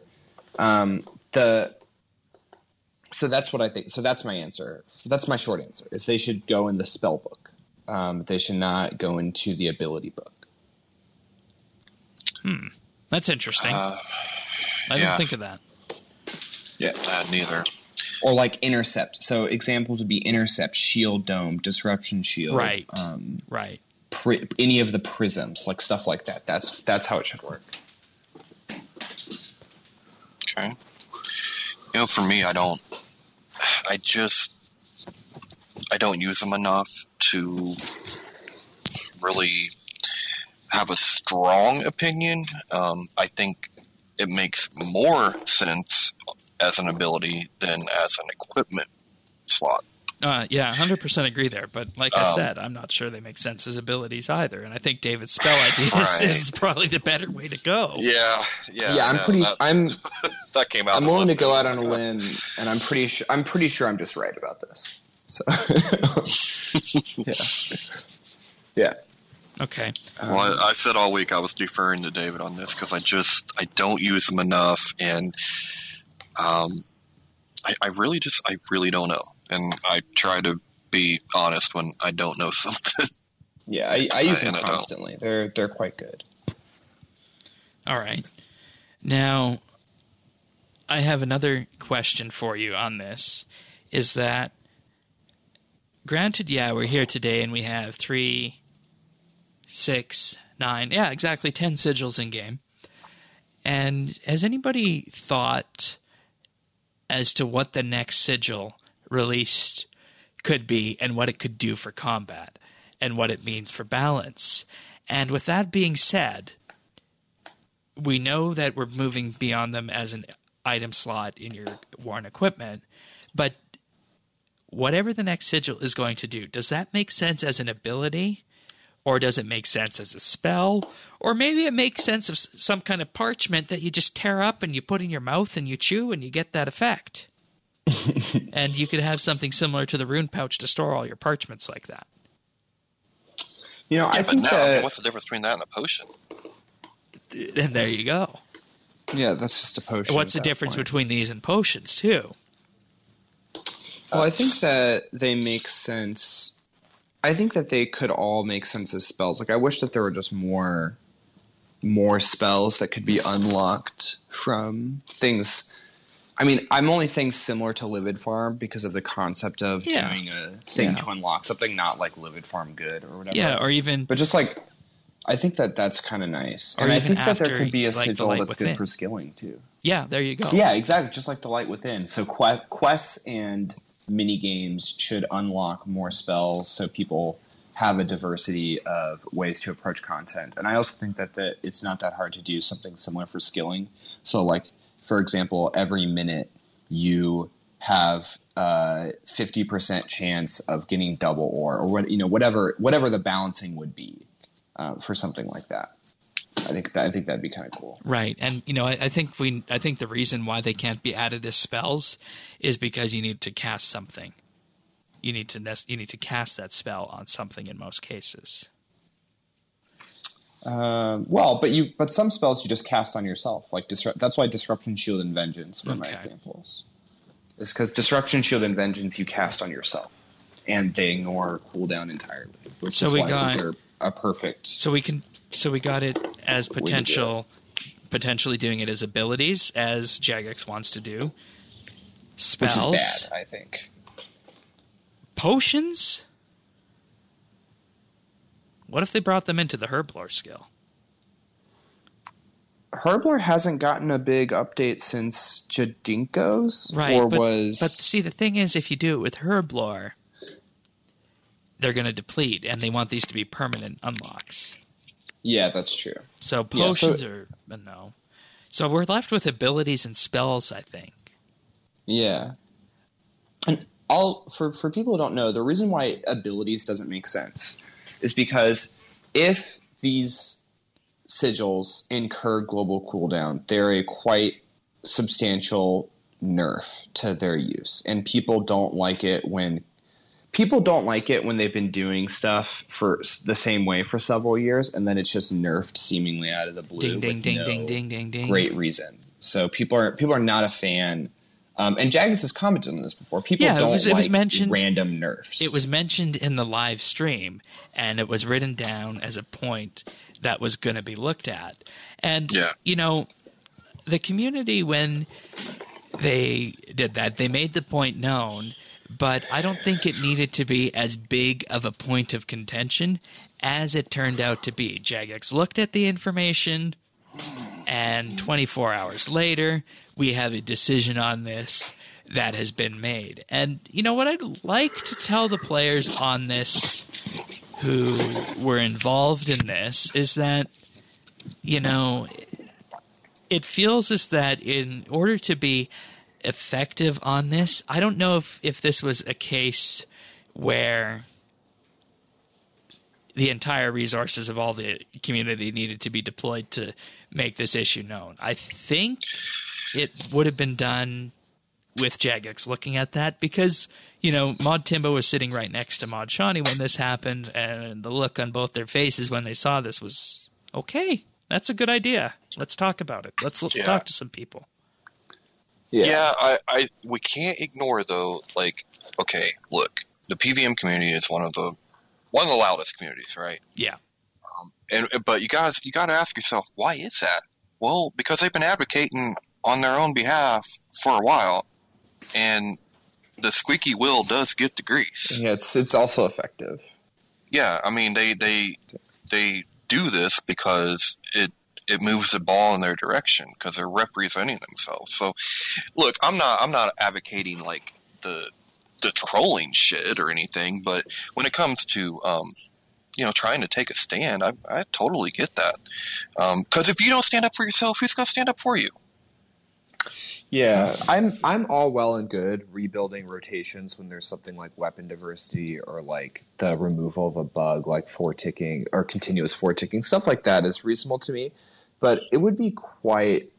I mean, it's hard to explain exactly how much I rely on Limitless to people who don't use it constantly, but particularly with melee. Good melee DPS absolutely requires a Limitless Sigil. And there's certain things like Solak where you have to use a Limitless Sigil in order to phase something or you get a second cycle. So like the core on Solak can't, as far as maybe it could be, but as far as I know, I don't believe it's possible to phase Solak's core in one cycle without Limitless. And David, just for people like me that aren't really in the know on this, you said you actually have it on your bar to activate it now? Yeah. I just have my sigil, a sigil slot on my bar. So whatever sigil I have in my inventory, I just like put that on my bar. It's right underneath my pocket slot item, so I could just activate those directly from my bar. Okay, so other than the global cooldown, this really isn't even that big. It's just moving it from one spot to another, right? The cooldown thing would be a pretty big change, though. Well, right. I'm saying aside from that, though, we're basically moving its location. Yeah, it doesn't really affect. And this leads to my next question: is that if it's just the global cooldown thing, why did it feel like that the world was ending with this? Well, because people don't like nerf Shane. That's why. Yeah, I guess that's it. Yeah, people it's don't that like nerfs. simple. But and plus, there will be instances where the sigil isn't even worth using. Isn't there a case to be made where when you have two of the longest serving, and the most respected JMods sitting on a live stream saying, "Yeah, we're going to look at that"? Isn't there some level of trust that the community can have that's actually going to happen? I think you're right up until a point. You got to look at the recent, the last 3 weeks has been nerf after nerf after nerf, or at least talking about it. So when it was going to hit the PVM community, they're like, "Oh, hell no, we ain't taking shit lying down," and they did. Yeah, I mean, if the Hunter thing had happened to PVMers, it would have been. It wouldn't have happened. War. And it would same not thing have. Yeah, with the right. farm. Exactly right. It would not have happened with the farm either. Yeah, the farm. I don't know, but the Hunter thing certainly would not have happened if it was a PVM thing. If they were just like, we're gonna nerf all damage by 50%, like that would never happen. The breeding change for the farm is more substantial than a global cooldown on Sigil. That's yes. That's we're just not as loud. Yes, it is, but again, like it certainly means that. Well, so the difference between a 1-cycle core select kill and a 2-cycle core select kill is about 40 seconds or so. It could be up to a minute. So it's more like a minute. So basically it's like adding a minute onto all of your Solak kill times if you currently one cycle. So, is that a big deal? I don't know. Huge thing, but I'm not a PVMer, so I can't. I mean, for me, it's apples, oranges. I don't know. But I've said all along, this stuff would not happen on a PVM level. They would not do this kind of thing. And I think we're seeing proof of that. Now, I understand what Shane's saying. Like, were they going to do this anyway and take care of it? Yeah, I think they were, because Mod Shiny was just like, oh, okay, yes. Oh, we didn't think about that. Wrote it down, right? Like, immediately. It was like, I'm going to have a meeting, and I'm going to put something on Twitter tomorrow. We probably could have waited till tomorrow, but I understand the community's apprehension. Right, and my point is, I want every community in this game, every sub-community in this game, whether it's, the skilling community or the hunter community or the PVM community, to be effective. And this is something we've talked about and something we learned with the evolution of combat, is that when you have a mob that is driving pitchforks into the heart of the company is going to tune out and do what they want to do, as they did with the evolution of combat. And as we talked about on our first monthly bit, we did eventually get to a point with EOC where it's, relatively balanced. But we could have got there a lot sooner if the discourse between the community and Jagex was a lot more civil. So my point in this to everybody who has been advocating this week for this global cooldown change is that you need to be effective while at the same time making your point in a concise manner. And that's what irked me the most, more so than the fact that this change may or may not happen. Because, looking at this on paper, you see the global cooldown, you compare that to a basic ability. Yeah, it makes sense to do that and carry things off how they have been. It makes 100% sense to do that. I have never used a sigil. I don't own any, and I'm not much of a combat type person, but I can just see that from the data that's there. And I think anybody from within Jagex would see that. And that's why I think that the reaction to this was perhaps a bit overtuned on it. But it does look like the changes are going to be carried forward as have been suggested. Well, so I just want to jump in here because I don't disagree with anything you're saying in terms of community reaction. But I will say that there's an important reason why I think it should be a spell and not an ability. So if you take an ability like Surge or Escape, which I think everyone is familiar with, that recently got taken off global cooldown, right? Yeah. So like you could do an ability and then immediately Surge, for example. However, Surge still resets your timer. So even though you could use Surge immediately after another ability, you can't use another ability immediately after Surge. So if the sigils work the same way that Surge and Escape do, in the sense that they could be used off global cooldown, but they will still reset it in the sense that you can't. So you won't be able to do sigil into an ability. You'll have to do an ability, then time your sigil so you don't reset it entirely, and then do another ability, which one artificially shortens the duration of your sigil effect if you're using so like Limitless or Demons, because of how you'll be forced to use it, you're shortening the duration of it, or you're back to square one with it incurring global cooldown. So does that make sense? Yeah, that makes total sense, and makes sense that it should be a spell, not an ability. Yeah. So if it's a spell, then this is a. Then you don't have any of that. Right. Then there's no concern with cool. That's why I kept saying Disruption, Shield, or Vengeance. Right. Because I think that's how it should work. Okay. It should not work like Surge or Escape.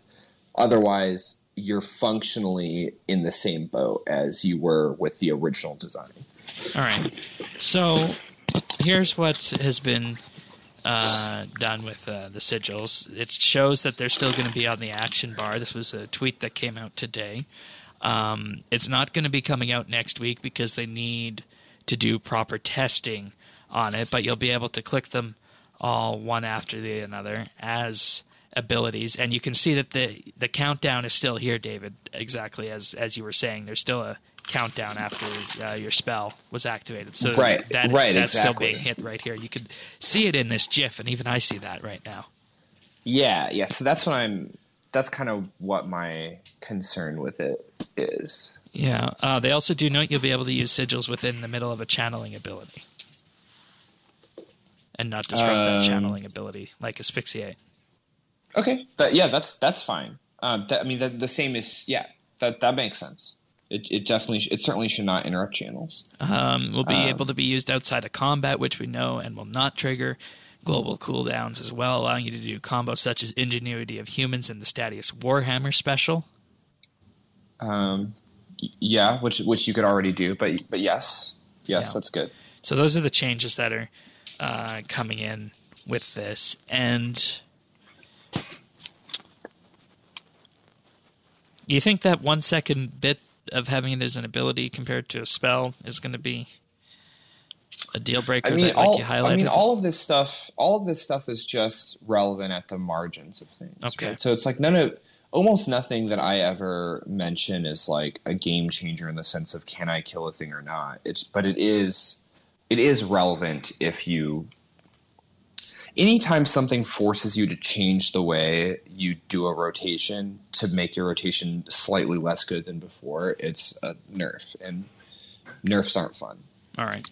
Even if they should happen. Like I have I'm not a game designer. I have no idea whether this is a good idea or a bad idea in the aggregate. I just know that anytime something adversely affects my DPS, it annoys me for totally selfish reasons. All right. Fair enough. I have one more thing I'd like to bring up with this. Perfect. Me too. Let's go. This highlights an issue in the combat side of the equation for me. The way combat is designed and built in this game. I personally believe that the things we're talking about right now, the people who are listening to this podcast, the people who do high-end PVM, the people who interact with, Big Game Hunter, the people who, have been around the block for a while know about the 0.6 second tick system. But I believe that if you go out there and you talk to any RuneScape player who's in anywhere from just starting out to probably, I don't know, maybe combat level 100, 120 maybe, somewhere around that range, I'd be willing to go out on the limb and say that there's a 50% chance that they don't know about the tick system. I don't have data to back this up, but I think everyone who is talking about this, and maybe not Jagex, is overestimating how much people know about the tick system. And my question to you guys, and something for the listeners to think of, is that should changes to the combat system and the way combat works be constantly focused on the tick system, which I feel is a minority that even feel it exists and understand it exists and understand it. But that's our structure to work with, right? I mean, we don't want it either, but that's what we have. Right, but I'm just saying, should the balancing be around the tick system, or is there another way that it could happen? And I don't have an answer to that, so this is kind of more of just an open question. I don't know if I'm kind of with Tanis. I don't know. I don't think you're wrong. I think it is true that many people don't know about the tick system, or at least don't really know how much it controls everything. But I think that is changing. That is changing because for the first time that I can remember, 2-tick skilling is fairly regularly appearing in news posts. That started with the divination update. But I was doing it back when cooking. Right, sure, yeah. And then, so I think that is changing slightly. But you're not wrong. The tick system is like an annoying shackle, but it's also this. It's the core of this game too. Well, I mean, anybody that has spam clicked food and died anyway is very aware of tick system. That's how I found out. Why'd I die? I'm clicking my food. What the hell is going on here? But I mean, no. Should it always be the consideration? It's so individual. Each case is so individual. I don't know. I just want to the last point I want to make is about their reaction, and I just want to say that you can be loud and push back civilly. Those things are not mutually exclusive. You can be very adamant about your positions in a civil way. It's not mutually exclusive, right? And I'm an advocate of that. I think you should do that. But I don't want to color everybody with the same brush, because I think there's a lot of players that are in that category, but we're dealing with the internet. This is an internet game. We're all on the internet. And internet culture has a lot of memes, a lot of jokes, and a lot of trolls. And, you know, I wish it wasn't like that, but I don't think we should color everyone the same way because of them. But I do think you can be civil and stand your ground. I think the pushback on the farm was a good example of that. People put their nose down and started doing math. I mean, that's simply what they did. They just were like, okay, let's do the math, and then advocated for change according to the numbers. And it, you know, that seemed to be. We'll see what happens, but it seemed to be effective. You know, so I don't know. Being civil is always a good thing, and it's always the approach you should take. And I think the majority of people are that way. And see, that's the reason I wanted to bring that up, because I feel like ever since EOC, anytime anything combat comes up, we go to red alert when a yellow alert might be more worthwhile. Yeah. All right, that's pretty much it for the RuneScape updates this week, folks. As we said, you know, you think you're getting a quiet week, but oh no, it's not. So we have one listener question this week, then we're going to go on to tech news. But before we do that, I'll just take a moment to thank our wonderful Patreon supporters this week, who are Arvids L, Brock H, Cass, Darren L, Diana, Kyle, Logan H, Rippeth, Tom V, and Zez. Thank you all of you for your support of this podcast. It truly, truly does mean the world to us. So thank you once again. If you want to learn more about what these guys have all signed up for, head on over to patreon.com/RSBNB. There we do our monthly bit, which is a special bonus show. We also have Inside RSBNB Update, which is a feature where we interview one of the members of the host or production team, or have a look around their recording area to figure out what exactly happens. And we are also, of course, with that, doing the RSBNB Update Roundtable. And this is going to be happening next Saturday, so a week from the time that you're hearing this, in the RSBNB Discord. We'll post information about how to join this on our Patreon page, and all Patreon supporters are invited to attend, so patreon.com/RSBNB. Be watching that, but we also do, of course, poll our monthly bit bonus show, so that poll will be going up at the same time that the roundtable discussion happens. So lots of great stuff happening with Patreon. And if you want to support us, you can head on over to patreon.com/RSBNB. And for $1 a month, that's the base tier. You get full access to the back catalog of monthly bits, as well as a special mention in our show notes, the ability to join in and chat in our roundtable discussions, and perhaps most importantly, vote on topics for the monthly bit. For $3 a month, you get a special VIP rank on Discord and a special mention on the podcast at the start of the month, as well as access to high-quality stereo AAC versions of the show, which is something that plays into consideration more and more as we play rich media from the game of RuneScape.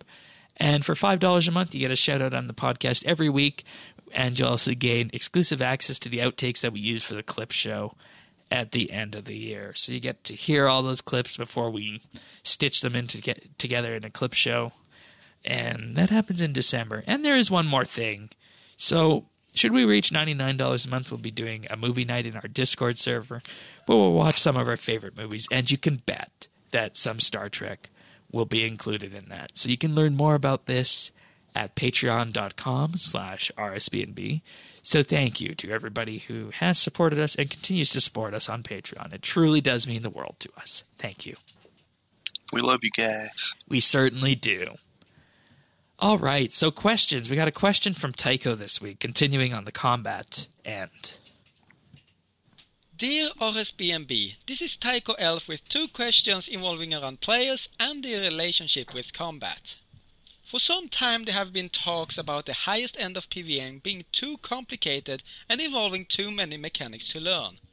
While I really like a game that has enough depth to keep players entertained, I do feel that RuneScape is lacking in learning opportunities. I also constantly notice that when the players talk about the higher end, they expect to be expected to know everything between 4-tick auto-attacking and how to handle 5 action bars at the same time.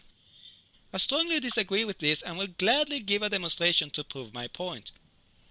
But if you could choose to either simplify the high-end PvM or to introduce more learning opportunities for the low-end PvMers, which one would you choose? Also, one of the most complicated things that the casual players seem to be afraid of is switching equipment in combat. While I do switch to a shield sometimes to protect myself from a heavy hit, I have seen how it has become a standard to switch multiple equipment within a game tick or 2. It reminds me a bit of old school RS, when they must master how to switch between interfaces. With weapon diversity update being around the corner, there is a risk that this switchscape becomes more complicated.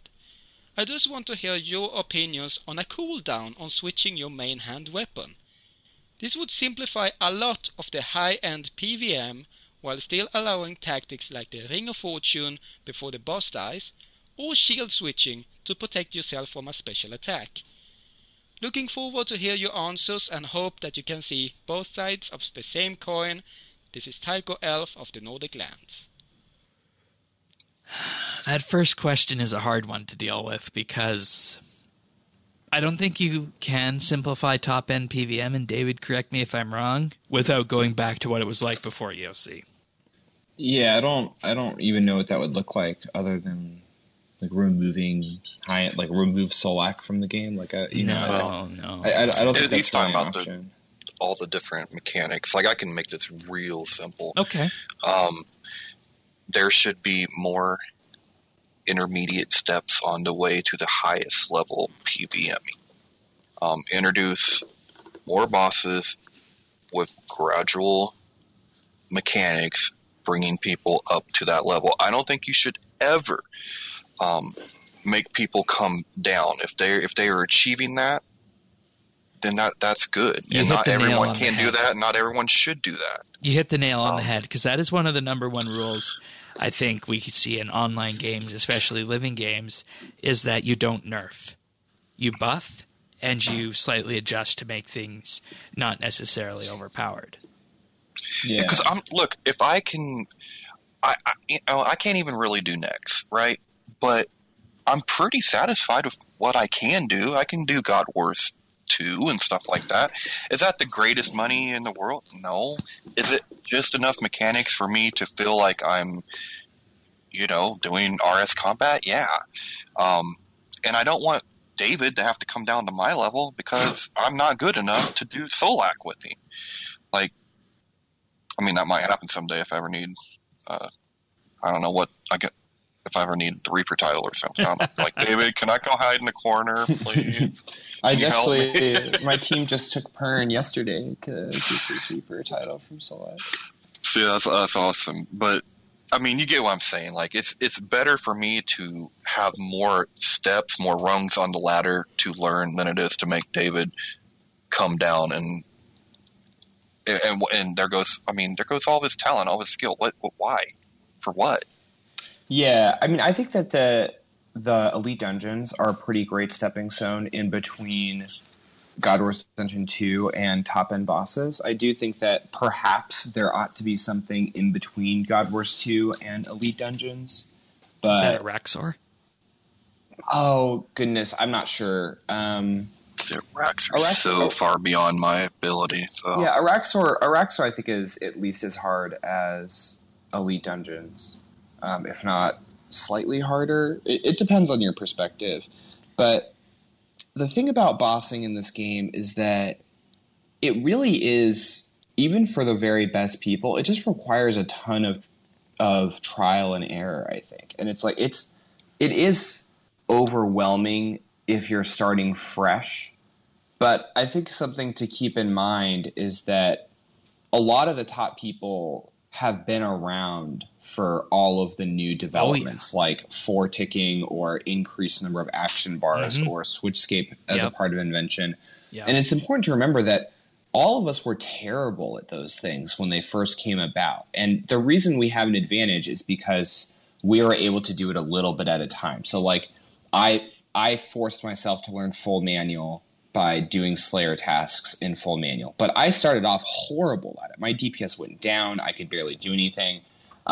When I was doing Araxor full manual, I would switch to Revolution for Phase 4 because I could not both Prey Flick and do full main. I was like, this is impossible. Whoever can do this is a wizard, and I don't trust them. And it was just like hours and hours and hours of practice and dying and failing. And then Invention came around, and I had to learn perk switching, and that took a ton of time. And then flanking came out, and I had to learn how to do a flanking switch, which was super, super hard. And then we started doing conch blast switching, and then we started doing 4-ticking. So it was like each time a new thing got added, I was really bad at it at the start. And so it's hard when you're trying to add all of it at once. But if you just break it down and just learn it a little bit at a time, then I think you'll find that it's actually not as daunting as it seems. It's only daunting if you try to eat the whole cake in one bite. And I think that's where Tycho is going with this, because he's saying, he's saying that a lot of those groups won't allow you the benefit of learning, because you don't know it, you don't get it. You don't know it, you can't play with us. You know, that's certainly true. And honestly, I don't know. Sometimes I do things with learners, and I'm willing to go with learners, but sometimes I want to, play with friends who are all really good. And right. I guess I don't know. Maybe I should feel bad about it, but I don't feel that bad that sometimes I want to do a boss with just people who are the best at it. Oh, I completely. Yeah, at the end of the day, you're supposed to be enjoying what you're doing. Yeah. As long as you're not crapping on other people, and I say go for it. Yeah, I wish that it was easier to. For a little while there was that Friends Chat boss school. I'm not sure if it's still around. But I wish it was easier for learning opportunities. I wish there were more bosses, kind of in between God Wars 2 and Elite Dungeons in difficulty. But I think the thing is that a lot of people have this idea that everybody who's good at combat just started off that way. And it's just it's hundreds of hours of work and effort to get to a high level. I don't know anyone who is good at it right away. And weapon switching, the only weapon switching I have some sympathy for, because I cannot imagine doing it without a gaming mouse. And so that's a financial. Yeah, that's true. So I have I used to use a Razer Naga. I now use a Corsair Scimitar. It's a good mouse. It's a good mouse. I like it. Yeah, the Corsair fits my hand a little bit better. But I could not imagine PVMing at the level that I do without my 12 mouse keybinds on my left. Yeah, and just to have a different perspective on this, that's exactly the same thing when I do Star Trek Online PvP. You want to do it with people who are at your level, and if someone else is on your team who's not at your level, sure, you can kind of teach them along the way, but at the same time, you kind of want to operate at that high level. And same thing with the mouse. It really helps. So, I have all of my weapons and all of my prayers on my mouse. So my keys are on my abilities. My mouse is all weapons and prayers. And I feel like it would be extremely difficult to PVM without a gaming mouse. So there is that as a negative thing potentially, but they're also not the most expensive ever. There's certainly more expensive tech stuff that other games would require, like hardware in your PC wise. I play on a total potato and still manage to be pretty good. But yeah, I think that it's really that's the key is more more willingness to not jump to the top end content with top end teams and just like do whatever, like literally everyone, like all I did was I just did Slayer to learn full mana, like Dark Beast, Abyssal, like I just like that's what I did. Ganodermic, stuff like that. And it's not fun, but the idea that like yeah, it is complicated, but that just means you have to practice a ton. So that's why I sometimes have trouble having a ton of sympathy for people who are like, this seems impossible. And it's just like, yes, like a lot of things in life are impossible if you want to go from like, if you want to go from sophomore in undergrad to Juris Doctor in 6 months, like that's not tough. It's not going to happen. There's no way. It's like literally impossible. But if, you do it class by class, then eventually you acquire skills over time. That's a very good analogy. Do you think there should be a cooldown on weapon switching? I'm going to say no, even though I've never done it. Yeah, absolutely not. I love weapon switching. It's what makes PVM enjoyable to me. I think it's really fun. I don't. Yeah, definitely not. And plus, I mean, that'd be such a massive nerf to DPS. Like, I think that people who don't weapon switch constantly don't realize how massive of a buff it is. And that like leads to this problem Tycho's talking about, where like someone is like, oh, like you're such an elitist because you expect me to switch between a ZGS and Kopesh's, and I'll be like, well, maybe I'm an elitist, but also the kill time differences will be massive, So so I'm saying no. I think that's too big of a nerf. You can't just outright nerf something like that. Yeah. Tanis, you have anything to add? Nope. I think that does it for me. Alrighty. Well, if you guys want to send your own questions in, email them to questions@rsbnb.com, or you can leave us a DM or mention us on Twitter, and we'll incorporate your questions into the next episode of the podcast on anything RuneScape related or anything you want to ask us. So please do just ask us. We also have the forum topic at update.rsbnb.com/ask. I normally promote that one earlier in the week rather than on the show here because that's when it's up and active. But just remember to check the URL on or about Monday and you can get it. All right, so moving on into tech news. Apple's in the crosshairs again for Siri audio fragments that were sent in for analysis and can be traced back to users, even though Apple's game has always been on privacy. The analysis of it says that the audio fragments can also pinpoint the location of the device at the moments that the recording were made, as well as a list of names from the user's address book, the exact time of the recording, and an overview of all installed apps were also available. Oh my God, Enemy of the State. It's real. It's all happened. Do you remember that movie, Shane? Yes, that was a good movie. I really enjoyed it. It's here. Like, just replace the trackers with your phone. Oh yeah, I know. I know. God. I did some traveling in July, as you guys know, and I got the email from Google. Hey, look at your timeline. Here's new places you haven't been before, and they're all on the map, loaded in. And I agree to that because I have the Google app installed, but that's different than this tech news here. Right? Yeah, no, that's. But yeah, Apple in the crosshairs again, and this is something that was so egregious that only a couple days after it was announced, Apple said last Friday that they were stopping their program that analyzes audio fragments worldwide. See, that's good. And my question is, were they trying to improve Siri's voice recognition? Like, what? Why? It's probably about 90% to try and improve Siri's recognition and about 10% to handle bug reports. But they're not using this as like commoditizing data that they're getting from people, like information. That's exactly what somebody commoditizing data would say. Yeah, well, we've heard that before, right? Mark said it a few times. And see, the thing is, there's no way of knowing whether or not they've actually stopped. That's So true. just That's keep the that whole in thing mind. with the black box, Right, right? and- Is that if you don't know exactly how it works, you can't know whether it's working. And this or is not something everybody had on. It wasn't just when you say, "Hey Siri," it was your Macs, your iPhones, your Apple TVs, practically everything that had that always on hot word thing. And I just activated my phone, so I won't say it again, but you get the idea. All they're going to get from me is hearing me cuss Siri out all the time, calling her a stupid such and such, and can't you get it right for once, you lazy. Yeah, we got Such lots and of such. interesting typos from that on our message history, don't we? Dude, I'm telling you. So if they got me cussing her out. Just don't make me dictate nibbles anymore. Yeah.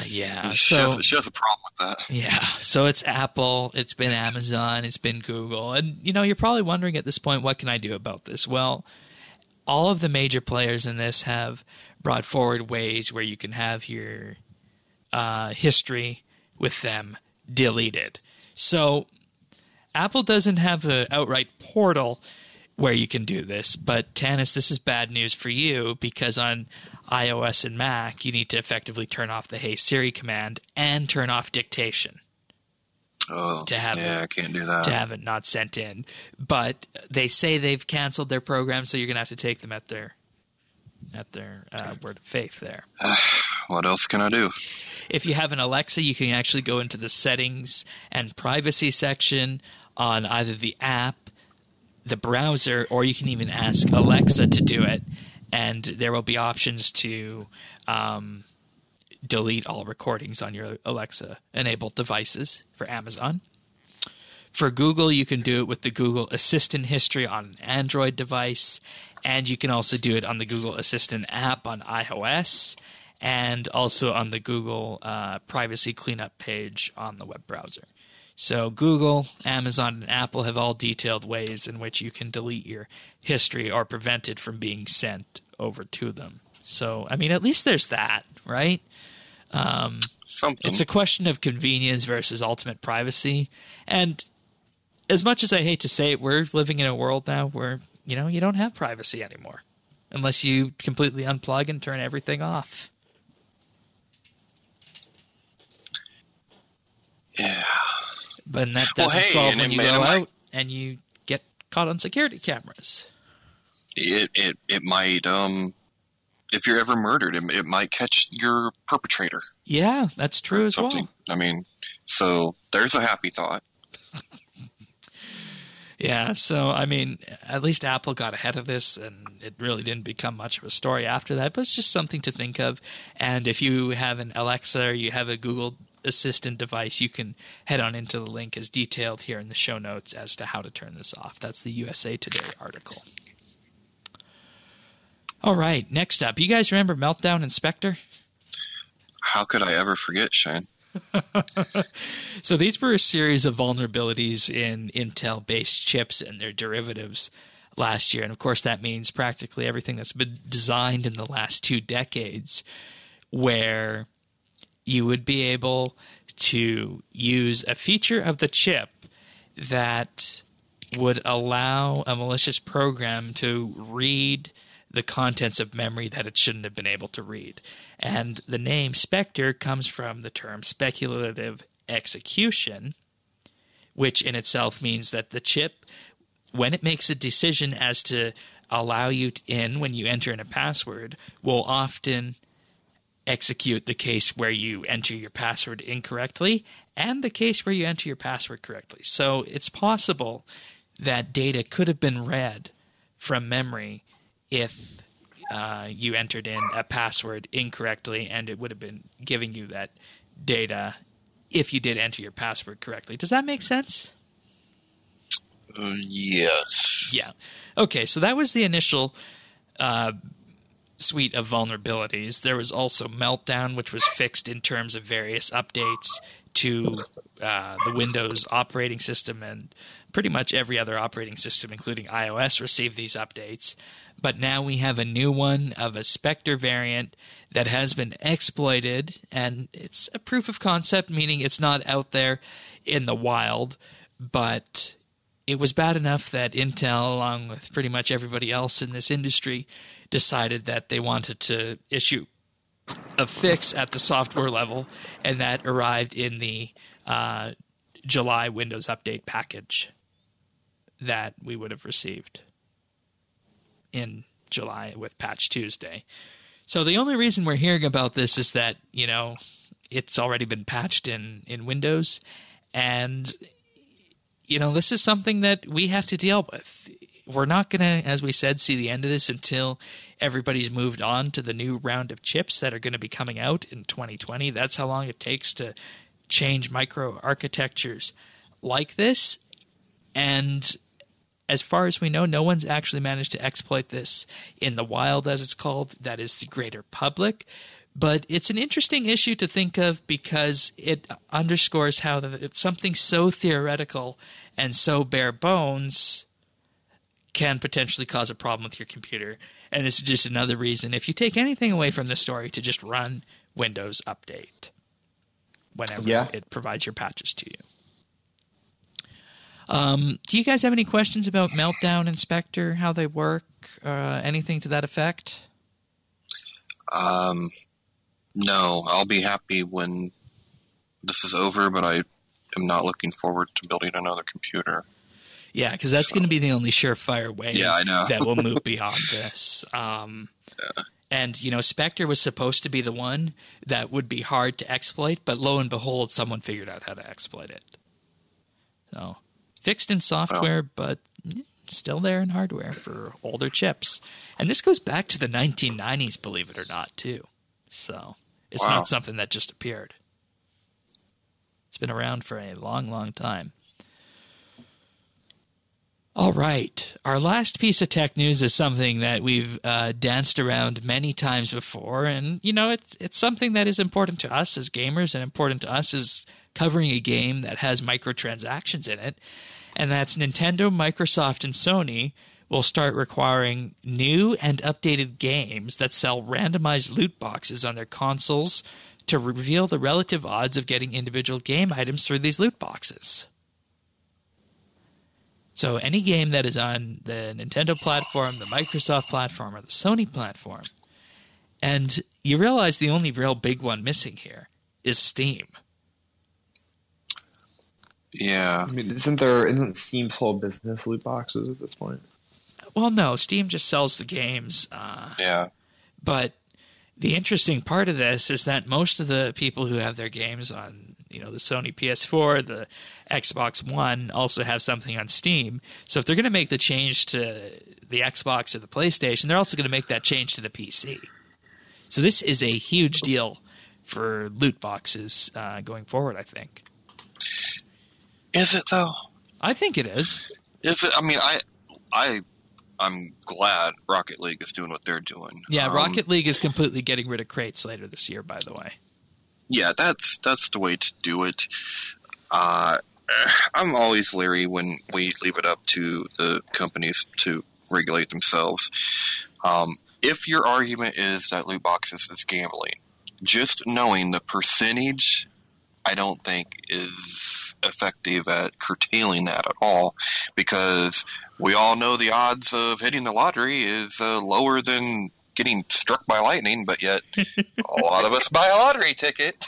But we don't know precisely what it is, right? I think that knowing precisely what the odds for on something, like imagine if you were playing blackjack in Vegas, and after the dealer dealt you your hand, there was like a little card that was handed to you for your chance of each specific, like your exact mathematical percentage on each thing.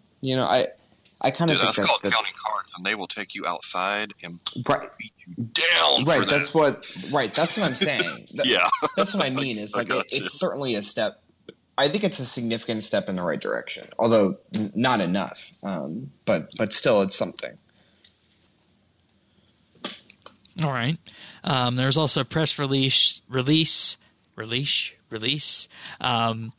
from the ESA that says Activision Blizzard, Bandai Namco, Bethesda, Bungie, and Electronic Arts, Take-Two Interactive, Ubisoft, Warner Brothers Interactive Entertainment, and Wizards of the Coast are among major publishers that will start disclosing loot box odds by the end of 2020. in addition to all these other ones. Do you think we're ever going to see the day where if there's an item, you can buy it? You just buy it. You know? That's maybe, not but enough. See, the thing is, you could do that, but the price is just going to be so damn high that people are going to say, "Oh, I'll just take my chance with the box instead." I guess. I don't know. I'm really not a supporter of like any loot box predatory gambling. Yeah, it's just yeah. I mean, that's pretty much what it is. You're against predatory gambling and exploitation. What a hot take! I know, right? I'm making a bold stance. You heard it here first, man. That should be. Really, the show title should be "Tannis comes out against people being preyed on." Yeah. He's been doing that for years. But yeah, no, I mean, I'm with you though. Yeah, and considering with this, Apple already requires odds disclosures in the App Store. Google has the same thing. China and South Korea also require loot box equipped games sold in those countries to disclose odds in recent years. Big bad China requires it of everyone, and we're just now getting around to it. Wow. And on their mobile games, of all things. Holy cow. Well, I mean, it's good that it came from Nintendo, Microsoft, and Sony rather than the top down, because what this allows for is greater freedom in terms of determining the best way to maintain profits and keep bringing revenue in through the video game, and it can also, with that same regard, allow video game makers to determine whether they want to have more of a focus on subscription fees or if they want to kind of split it down the middle. Shane, I love your folksy little conservative, like Canadian way of thinking. Because in my mind, they did the least they could possibly do so that they could make as much money as they possibly can. Oh, that's the whole point of any business. But they're doing the least that could possibly be done. Yeah, that's not the the whole most point. effective. That's the whole point. Least. That's the whole point of any business. But if it's top down, like that's why you need a government to be like, hey, I don't think so. We need to make some rules for the road. They think that if they didn't do anything, the governments would do it because they've seen where the ball is going is in the EU, specifically Belgium and the Netherlands. Well, yeah, I wish we stepped up. But hey, and they want to something's better than nothing. But yeah, you know. Going to be interesting to see Rocket League doing this first because, there's just so many cosmetics in that game, what they'll be purchasable for. That's going to be a big, big question. But, I mean, that's so much better. Like, that's cool. And they just released, what was it? It was either this week or last week. They released a really cool, what was it? Knight Rider, I think it was. Oh, yeah, that's the one that got on the picture here. Yeah, dude. I want Kit. I want it. I want it. Yeah, I mean, hey, if you told me that Overwatch would do the same thing and I could just buy whatever, I would have bought my Canadian flag that I've been trying to get for 3 Summer Games Overwatch events for 99 cents or $2 or however much it would be, rather than trying to open all these boxes by just playing the game over since 2016 at this point. Wouldn't that be great? Yeah. And I finally got it on the last night of the event this week. Hey, congratulations. Alrighty, that's it for tech news. Moving on to some other things. Read the new Informer Roundup at informer.rsbnb.com, of course, covering music and lots of other fun things relating to Anachronia. And, of course, in terms of my talk that I had, the RuneScape endgame, which I'll be talking more about at some point in the future, I can guarantee. But aside from that, just sign up for the crafting skill of the month. That one starts in 1 week time from recording this 2 weeks time from recording this on August 21st. Sorry, I messed that up. But tonight we got a farming skill of the month that's starting. So I'm not going to tell you to sign up for that because by the time the show is out, it'll already be started. So it'll be interesting to see what everyone gets up to in this. And, I would sign up and I would love to compete in this just to show everyone how broken the farm is. But if I do that, I'll get 200 mil farming XP, so I'm not signing up. I'm going to How laugh come you don't my want ass off. 200 mil? Because I want to keep getting XP in the skill. I'm going to laugh my ass off if our elite PVM expert whips everyone's ass in farming. Like, I am going to get a good chuckle out of that one. Well, let's see what you guys do. I know you guys have both signed up, right? I have not. Oh, okay. Well, David has signed up. Is it till the end of the month? No, it's for 1 week. Oh, 1 week. Oh, okay. Yeah, 1 week. All right. Speaking of things involving XP, let's talk about the achievements we got here. So, starting off on August 7th, we have Zach Master with 99 cooking. Also pouncing with 99 fishing on the 7th as well. Moving on to the 6th, we have Lord Gimli with 99 defense.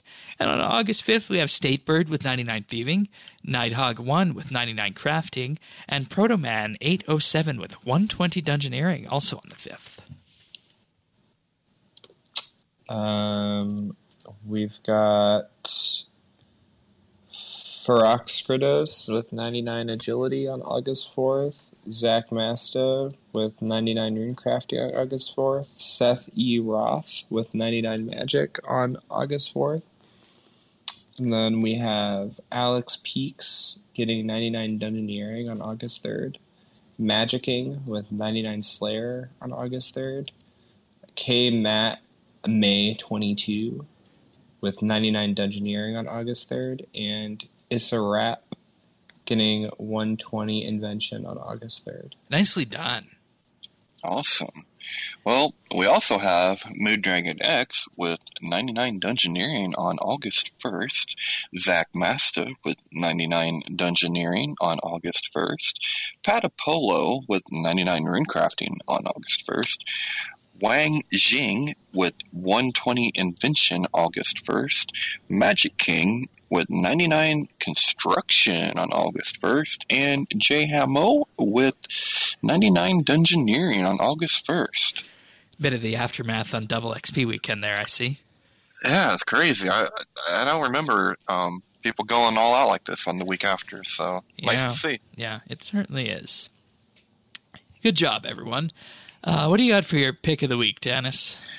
Well, I have a cute, just little fun game. It's only $10 on Steam, and it's called Turmoil. And it's kind of this old Westy type of theme game where you go and you drill for oil. Right on. Because it's a game, you don't destroy the environment. It's great. It's really cool. But it's all old Westy, right? So like there's different, like there's saloons and stuff, and you can talk to people. And then essentially there's like this auction where parcels of land will be auctioned off, and it's you against 3 other NPCs. And you get your piece of land, and then you have to start prospecting, and then you have to start drilling, and then you have your little wagons or carrying your oil from the oil rigs to I don't know, whatever you call the place that sells your oil, and you basically, whoever has the most money at the end wins. But it takes a little while. It's not real quick. It probably takes a good hour or so to go through a whole entire game, because there's different stages and all that. And of course, you upgrade your rigs and how you find your oil, your prospector guys, and just all kinds of different stuff like that. It's really fun. It's just a fun little oil drilling game. Nice. Love to see games being made that are inspired by Old Town Road.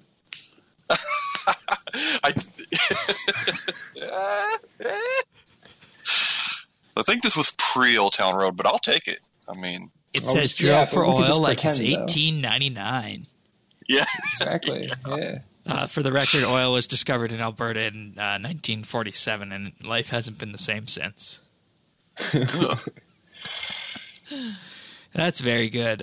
Link will be in the show notes at update.rsbnb.com for this. I like these little odd picks of the week that we have from time to time on Steam. Really good. Really good. Yeah. All right. What have we been up to? What have you been up to this week, David? Well, I've mostly been up to IFB stuff, So I finished my 100 challenge modes for all the God Wars Dungeon 2 bosses, which was quite nice. That was really a grind, especially Vindicta. And you need the pets for that, right? Yeah, I still need to go back and I still need to get the pets. I only have one of the Vindicta pets, but I did get the challenge modes done. All right. You need 100 challenge mode for each. And then I got my comp cape back because I didn't realize that. I thought for a while the only way to get the totems was Big Game Hunter, and it was just RNG.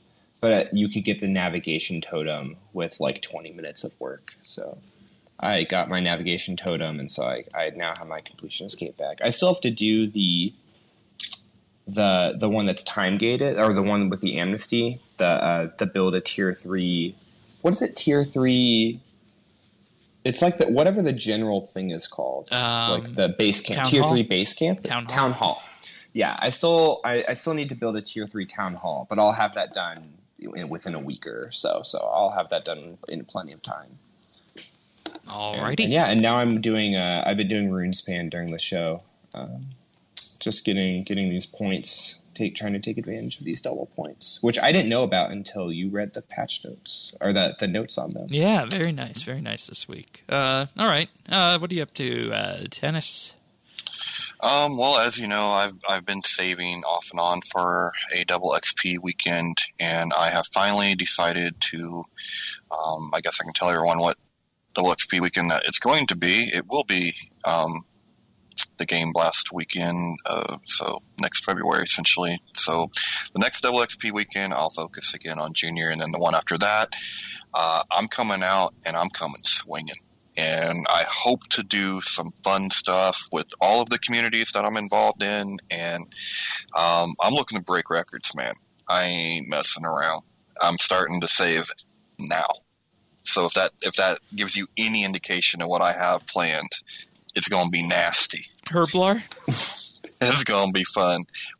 That's just one of many. Okay.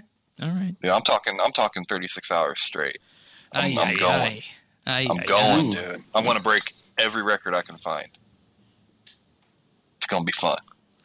I did. And we'll do it for the kids. Yeah, that's exactly. I did 65. I did 65 hours one double XP weekend. Whoa. Yeah. Whoa. That's great. I did it with a friend who's also playing, and we both maxed. Oh, wow. Oh, that's awesome. Yeah, it was a LAN party, sort of. Oh, that's nice. We were both on the same. Yeah, that's cool. That's nice. Yeah, he came over to my house, and we played 65 hours. Drank a lot of Red Bull. Uh-huh. Yeah, that explains Red it. Bull and like really like ice cold showers to wake us up whenever we like that. It's so effective. It's the most effective. Like when a new boss comes out and I wanted to spend a couple days straight playing it, I just ice cold showers the best way to keep me up. That is what I found. I don't like the sounds of that. I hate cold water so bad. Oh, I mean it's terrible, but like you know, when you gotta max, you gotta max. You gotta do what you gotta do, right? Yeah, we gotta No make XP sacrifices in this life. Do people have ice cold showers like that to stay up with their clothes on, or do they take their clothes off? Because if you take, I took my clothes off. because if you keep your clothes on, because if you leave your clothes on, that cold water is gonna stay on you longer. Yeah, that's Shane, true. Have you ever taken a shower with your clothes on? No. Like, are you standing in your shower in swim trunks? Of course not. In a loofah? I usually like putting on a nice winter coat for my showering. So. I was just thinking. Never mind. I won't say what I was going to say. I think we can move on. To me. Oh, we took separate showers. I wasn't going to ask that. Yeah. Oh, okay. Yeah, we took turns. All right. Although it would have been a lot more efficient if we hadn't. We wasted a lot of XP now that I think about it. And water. And right, exactly. Really, I would have done this differently going back. But as for me this week on RS, I went to Big Game Hunter and I've started my hunt for totems there. So that's what I'm working on currently. But aside from that, I am still farming beans on the player-owned farm. But that's pretty much it. Last week was dungeoneering with that hole in the well thing, which was absolutely absurd. But beyond that, not much interesting to report, and hopefully we can get some of these farm changes done, and we'll see how the farm is after that. That's one thing I'm very eager to watch out for, but so that's why I've been farming beans in the meantime and hunting for big game hunter totems, and it's really not that bad after you get double surge and the mobile perk. Once you get that all kitted out, it's really not that bad. So. And the 30% faster traps is quite nice. Yeah, I think that's what I'm going to upgrade next at my base camp, is upgrade the hunter stuff. So, yeah, you probably have it already. It's only 50 points. Maybe, I don't know. I was that tier 1 or tier 3? It's just you just go to the hunter rewards shop guy. So okay. Okay, yeah. So if you have 50 shop. hunting points, yeah, I should be able to get that then. I'll do that. Forgot and about it makes doubles much more viable as well. Neat to have the 30% faster traps. Alrighty, well, that's it for this episode of RSBANDB Update. Thank you, everybody, for listening. We'll be definitely keeping our ear on the Twitters to see what we got for the sigil changes and the weapon diversity changes and the farm changes. I suspect next week's going to be another busy, hectic week, but until then, we'll see you guys next time for another episode of RSBANDB Update. Take care. See ya.